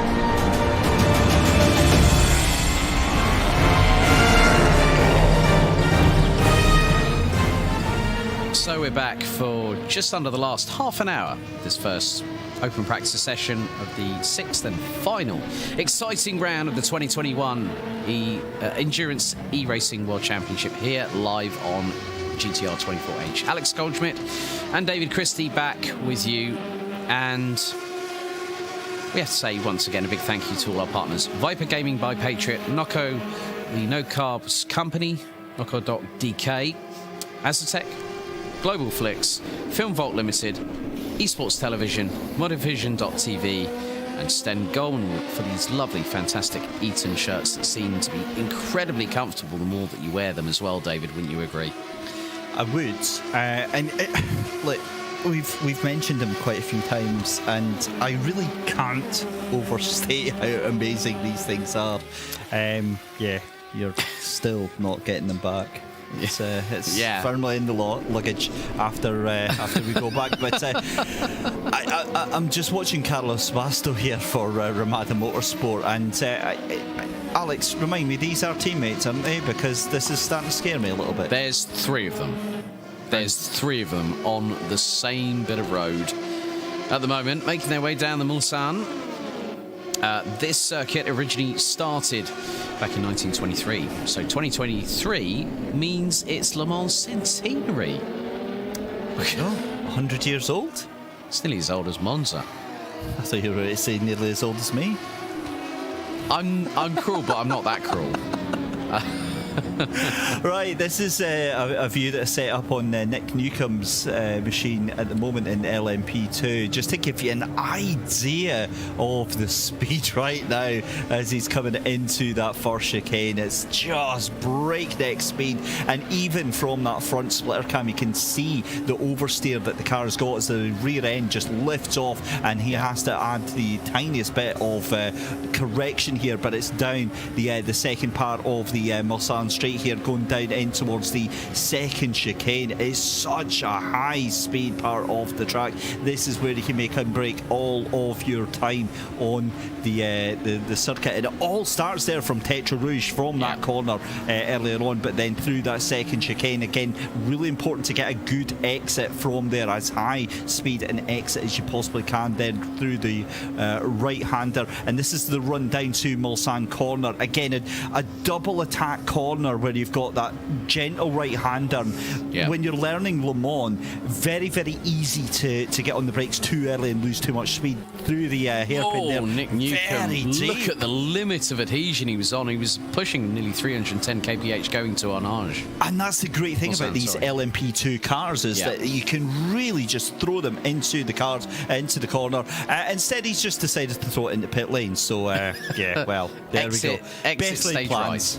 Exit stage right. And you know, as if I planned it, we'll just cut to George Manasakis instead for Romanda Motorsport. This is a great thing as well, and this is another thing. I wonder if this is what they're practicing, driving in teams. They're driving behind each other just to get an idea of what it's like to be in traffic.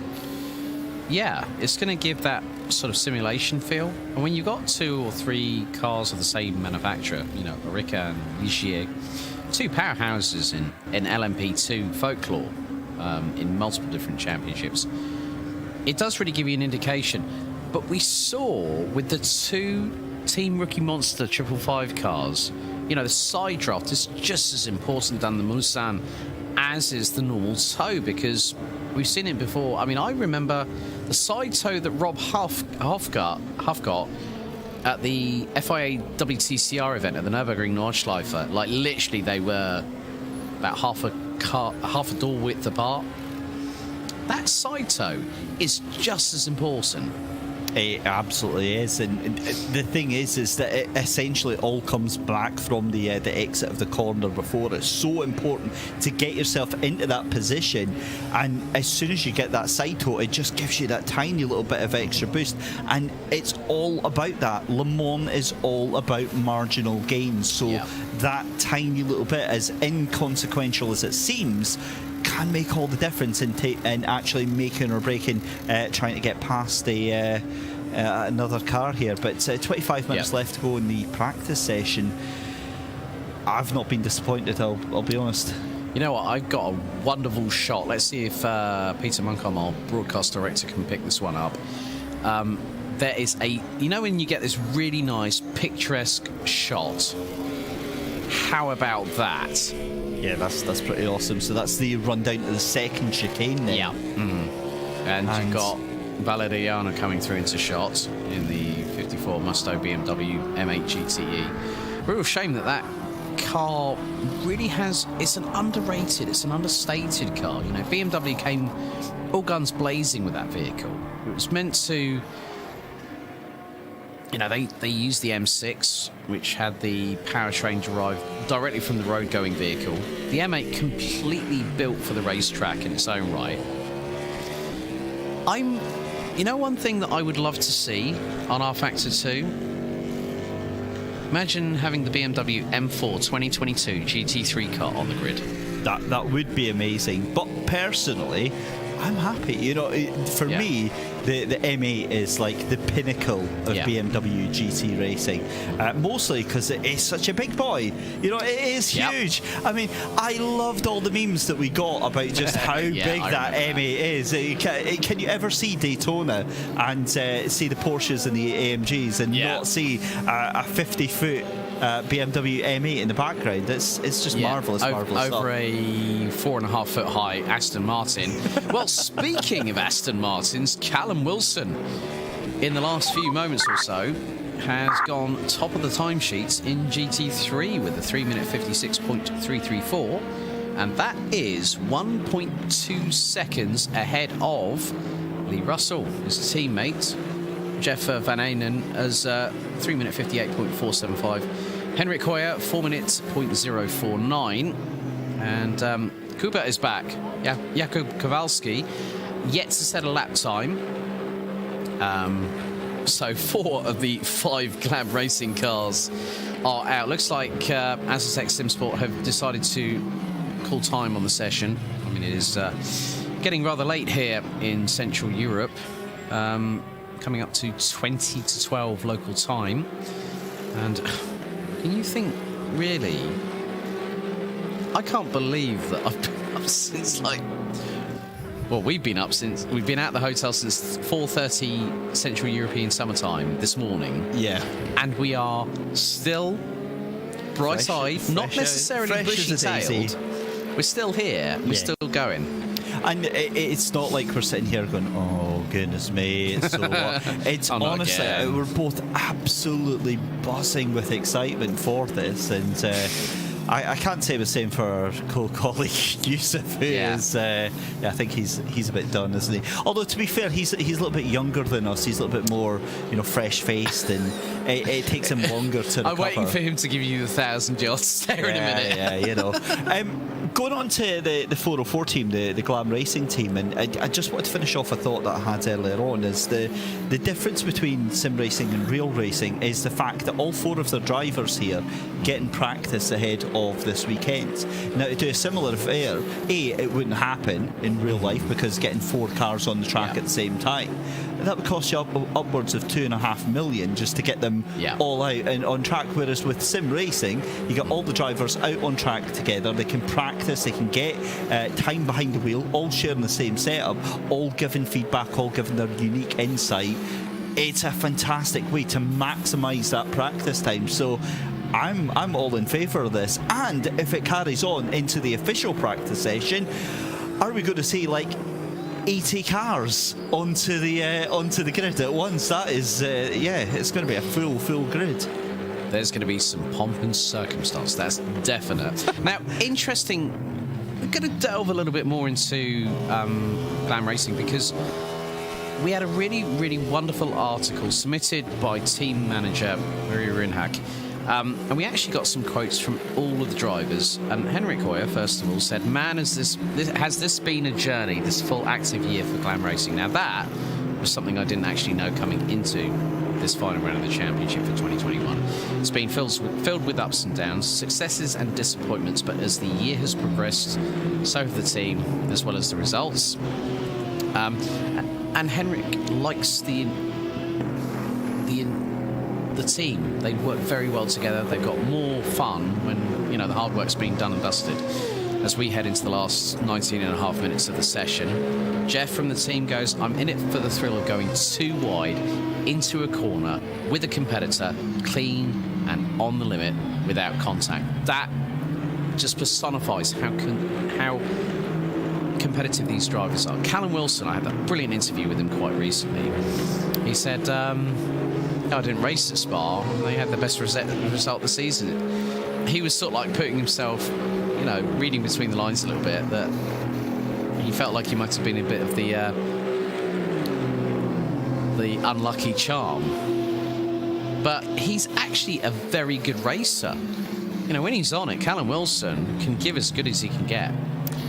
There's 2 things to say about that, and obviously, as much as we are consummate professionals and the guys and girls behind the wheel take this very seriously, they're still very, very fragile people, because obviously it's such a cutthroat level at the very bleeding edge here of esports here. You still kind of don't want to think, oh, well, I've not been in the team and they've just got the best result ever. How else are you going to take that? Of course you're going to think that it's absolutely not. It's just circumstance and it's just luck, the way that's rolled out. But you're going to take it that it's like, oh, well, it must be me then. But also that brings up a better point as well, because one of the things that we don't focus on is the chemistry of the teams. How important it is to have teams that work together, that gel together, that communicate really well with each other. And we also sometimes forget that this is a team event. And as much as we love the crazy driver swap season, it's so important that we find a team, and that's the team that overall the whole of the season is going to win this championship, is the one that works the best together. Indeed. Time has really flown by tonight, David. Yeah. It really has. I mean, we've now got the Porsche Meet and the Aston Martin Sandwich. And that's the number 45 DIS Sim Racing Lab car there, hustling one of the Glam Racing cars, as the other 2 are going through the Porsche curves, line astern. Look at this for a flying formation. This awesome. a bit awesome, isn't it? I've put on the cockpit view of the Aston Martin just behind, and it is hustling down that Porsche. Although the Aston Martin and the Porsche are already starting to streak away. The Porsche deciding to have a little look up the inside, gets the move done, and yeah, job done. There we go.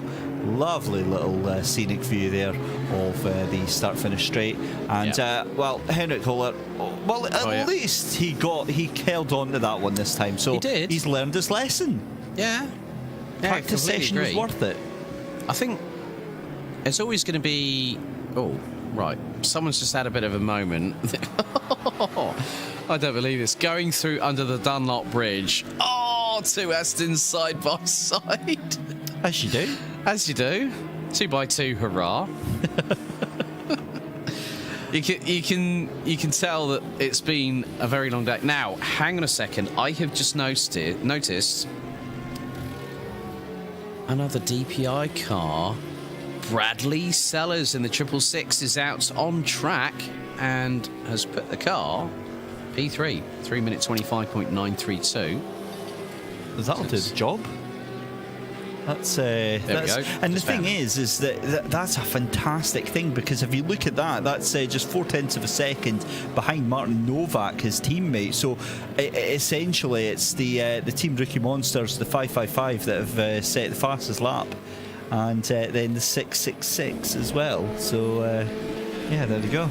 Yep, I'm going to ride in cockpit with Bradley Sellers at the moment. Through into the right-hander. Back end swings out of Arnage there. Or was that Mulsanne? You know, one of the things that always confuses me, is it Mulsanne? Is it Arnage? I have to wait and see. He's absolutely wringing the neck of that thing. I think for me, it makes it slightly easier, because before I'll even call it, I'll try and ID the entry, because obviously with Mulsanne you've got that tiny little right-hander first, and then with Arnage which you've is got now coming to. the He's just coming. So yeah, that was. Yeah, so that's Indianapolis, and then down through into. Is this going to be Arnage here? Or am I I've just looked up now. It's a completely different part of the racetrack, so we'll just ignore that, shall we? He's going through the right. That was Mulsanne, so now heading into Indianapolis. Oh, just swings the car in, and David Christie has just put his hands to his forehead. Alex, I swear to goodness me, these GT3s are side by side, and they're absolutely going toe to toe. It's Callum Wilson and Lee Russell. Thinks better of it. The Porsche had got past them, and that was Andy Kurtzen. But this is getting a bit scary for my liking. And yeah, that is going to be Lee Russell, who has a huge tail end sliding out there, as we're on board with both Martin Novak and watching Henrik Hoyer as well. But yeah, this is starting to get a bit sketchy now. Yeah, with 13 minutes on the clock. Just wondering if there might be a little bit of tiredness setting in, or some have decided to have a bit of a refresh, come back, you know, have a bit of hydration, have a little snack, pick me up, and off you go again. Quite possibly. I think, to be honest as well, with the final 12 minutes as well, some will just be deciding to have a little bit of fun, as safely as they possibly can, as we see, or as I see rather, one of the Aston Martins going very, very wide, coming under the pressure of Andy Kurtzen for DIS Sim Racing Lab. And this is an awesome little scrap that I've got going on here. That's a huge moment for Callum Wilson out the final chicane. Spins round, sideways, gets going on again. Andy Kirsten, you lucky little beggar. How he didn't get wiped out, that was absolutely unbelievable. And yeah, I think at this point now they're just having a little bit of fun. But in picture in the bottom right there, you you can see the 555 of Taylor Lane. He is looking so fast right now, coming through the final couple of chicanes. You can see again that car hustling itself. Let's see what Taylor can do out of the final chicane. The car has a little bit of a wiggle. He comes across the line. It's a 3:25.510, so still 5/10 out of his fastest time, Alex. But yeah, that was amazing. Bradley Sellers, actually, it's a hypercar 1-2-3 now, because Bradley, and it's changed again. Charles Barbosa now goes into second place again, 3:25.1. This is all going crazy with 15 minutes left to go.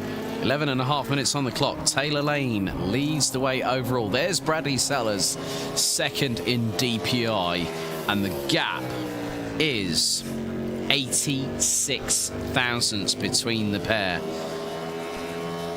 Between Taylor Lane and Joao Barbosa. Bradley Sellers, a further 16 thousandths adrift. That is 0.102 between the top three. If I'm honest with you here, David, with that pace from Juices Motorsport, Nick Newcomb has basically said to the team, we need to get everything ready. Get all our weapons sharp, as Tom Christensen once said. And that pace from Joao Barbosa, I'm absolutely astounded by how quick that was. I mean, that's, you know, you look at it, and Carlos Buster is second in LMP2, 6th overall on a 3-minute 28 dead. And then we look at GTE, DIS, top of the timesheets, 3-minute 51.176. Giordano Valeriano from the number 54 Musto GT Esports BMW M8 has put in a 3-minute 53.137. We've got less than 10 minutes to go. Callum Wilson is... You know what's really funny? It is a Glam Racing 1, 2, 3, 4 at the moment, because everyone else in GT3, Unison Racing, Aztec Simsport, ID Simsport, have all decided probably to have a little bit more of a rest, maybe ahead of tomorrow, because official free practice is when we really get this weekend underway. But I mean, Joao Barbosa, that is... I was waiting for someone like Shinchik from Vargasin Racing, but Barbosa just comes in, and in the words of Michael Caine, you're only supposed to blow the bloody doors off. Well, he's blown the roof off Le Mans. Yeah, he certainly is. As we get a recap of the timings here, Taylor Lane up there with the 3:25.082 for Team Rookie Monsters. Alex, look, I mean that there's coming back in style, and then there's what they have done tonight. That is frightening stuff. If you're in the hypercar class, then that is you put on notice with official free practice coming up tomorrow. Joao Barbosa, though, as you said, I mean, we cannot overstress how ridiculous that lap is. 3:25.168, and to give you the context on that, that LMP2 car lines up just behind Taylor Lane and ahead of 4 hypercars that are lined up second, third, fourth and fifth, that are then third, fourth, fifth and sixth on the grid. Unbelievable stuff. Yep. Andy Kirsten leads the way in GTE. Well, there's only a couple of cars, the 45 DIS Sim Racing Lab Porsche 991 RSR, and Valeriano in the 54 Musto GT Esports BMW M8. That's GTE. GT3, Callum Wilson. What a lap from him. You know, coming back with a bang and showcasing the pace that Glam Racing really needs to bring to the table here this weekend for round 6, the final round of the 2021 Endurance E-Racing World Championship here live on GTR24H. Less than 7.5 minutes to go here at Circuit de la Sarthe in Pays de la Loire, Le Mans. And we go back to Taylor Lane, the driver that is top of the pops, top of the hill, and above everybody else. But to see the differential between the DPIs and the LMP2 is, again, we see a bit more side-by-side action, and this is from earlier on in the hour with Marshall and Lane going side-by-side. We also got a real good understanding of the team game that some drivers are using. So running multiple cars, David, on the same circuit, getting the slipstream, understanding the characteristics of the car.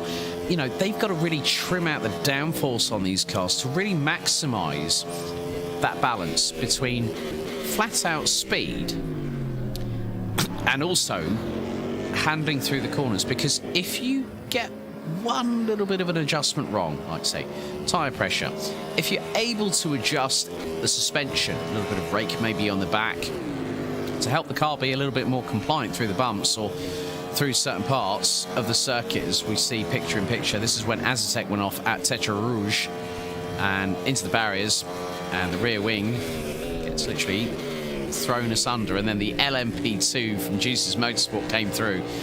I would hazard a guess, and that was probably Joao Barbosa that got a fright of a lifetime. And then we had the Glam Racing stable, everyone out on track, and then the Slipstream Fest. It was like no one wanted to give a quarter, no one wanted to take a mile, and it's been really good. It's really given the drivers an understanding, but we have had a few moments that drivers like there with Henrik Hoyer wanting to sort of forget, but they learn from that, and he was definitely a bit of a spinning top there coming out of the final chicane onto the start-finish straight, nearly got collected himself. He absolutely was, and oh my goodness me, Taylor Lane with the monster of all tank slappers coming out of, I think that was through Porsche, wasn't it? Coming through down into forward into the final couple of chicanes here. Again, just the way he's hustling that car over the curbs, he's throwing it about, goes across the line, and can't improve. 326.0. The other point that I want to bring up with you, and we kind of brushed over it very, very lightly, was with this being a team event, Alex, and having to work with other drivers, they have to compromise. They have to find a setup that works for all of the drivers. Exactly.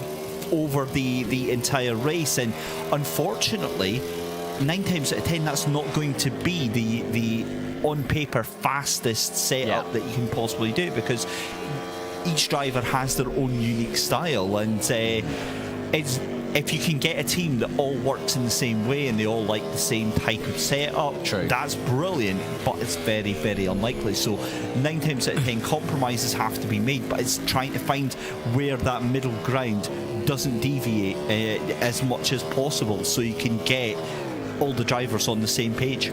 Yeah, just keeping an eye on Bradley Sellers, who's about to come through the forward chicane. 3 minutes and 50 seconds to go. Sellers is absolutely manhandling the sausage curbs. Oh, wheel into the gravel coming out of the final chicane.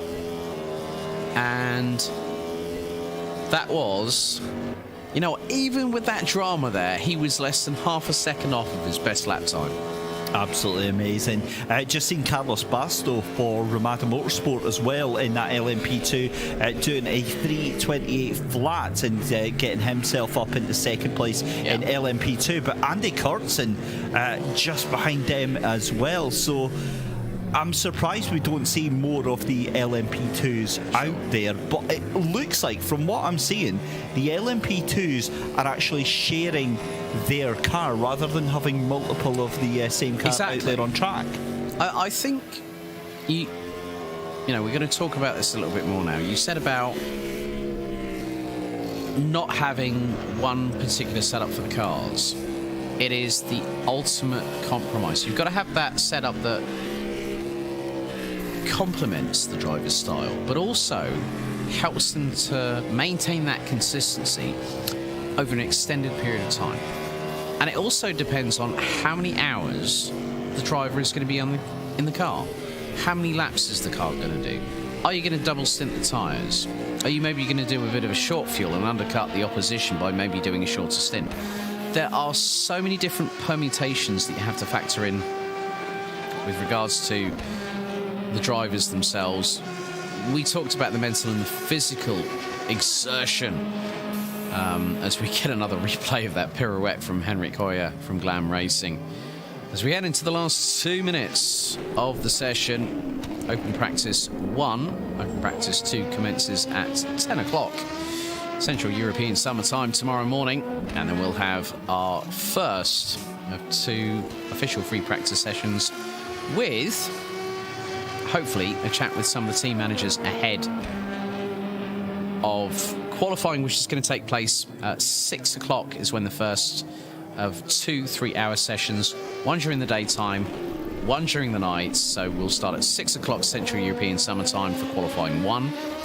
That'll finish at 9 o'clock. We then reset things, half an hour sort of break in between the two, and then it'll be at night time. And whenever Super Pole happens at Le Mans, boy, is it glorious, David. It really, really is. That's when all the sparks start to fly, because it's high pressure, isn't it? It's do or die. You have to make it happen, and you have to make it happen on that instant. So yeah, that is going to be absolutely huge to watch, and we should be a little bit closer to knowing, or to at least having an idea of how the cards are going to be laid out tomorrow after the open practice session as well. So it'll be very interesting to hear from some of the drivers potentially on what they make of the circuit. Well, it's double points this time for the 6th and final round of the championship. 2 points for pole position in each class, as João Barbosa's just had a massive off in sector 3.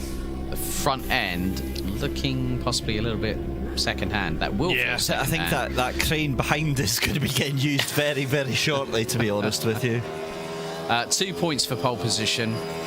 A win normally in the standard 5 rounds, opening 5 rounds of the championship, is 25 points. It is 50 points for a victory. Titles are far from decided, and that is it. 0 on the clock. That's it for the practice session here at Circuit de la Sarthe. And I think really what we need to do now, we're going to go to a brief commercial break, and we'll have Yusuf back in the studio. We're going to have a little bit of a debrief here for Open Practice Free Practice 1 here at GTR24H for Round 6 2021 EEWC at Le Mans.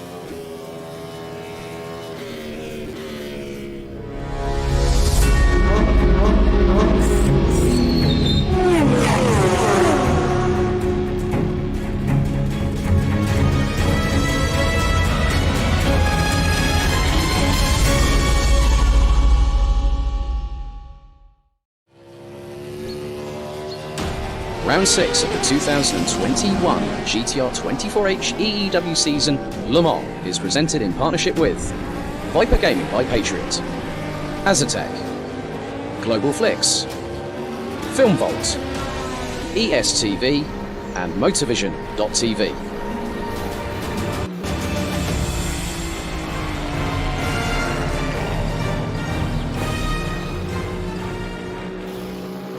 Racing for Green is here to help you carbon neutralize your racing.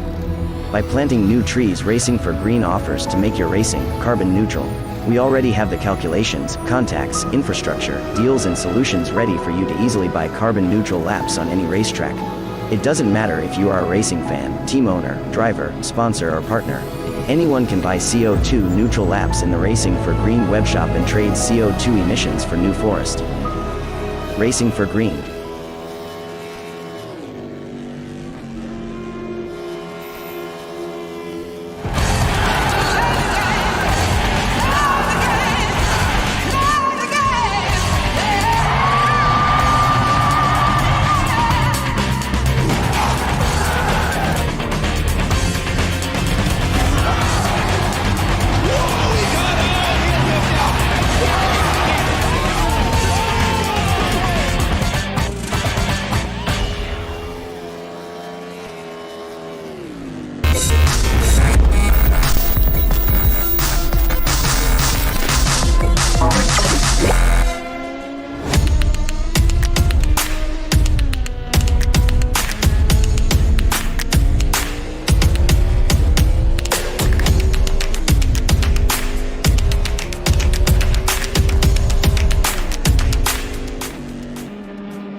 1v2 for the tournament. Pressure is on.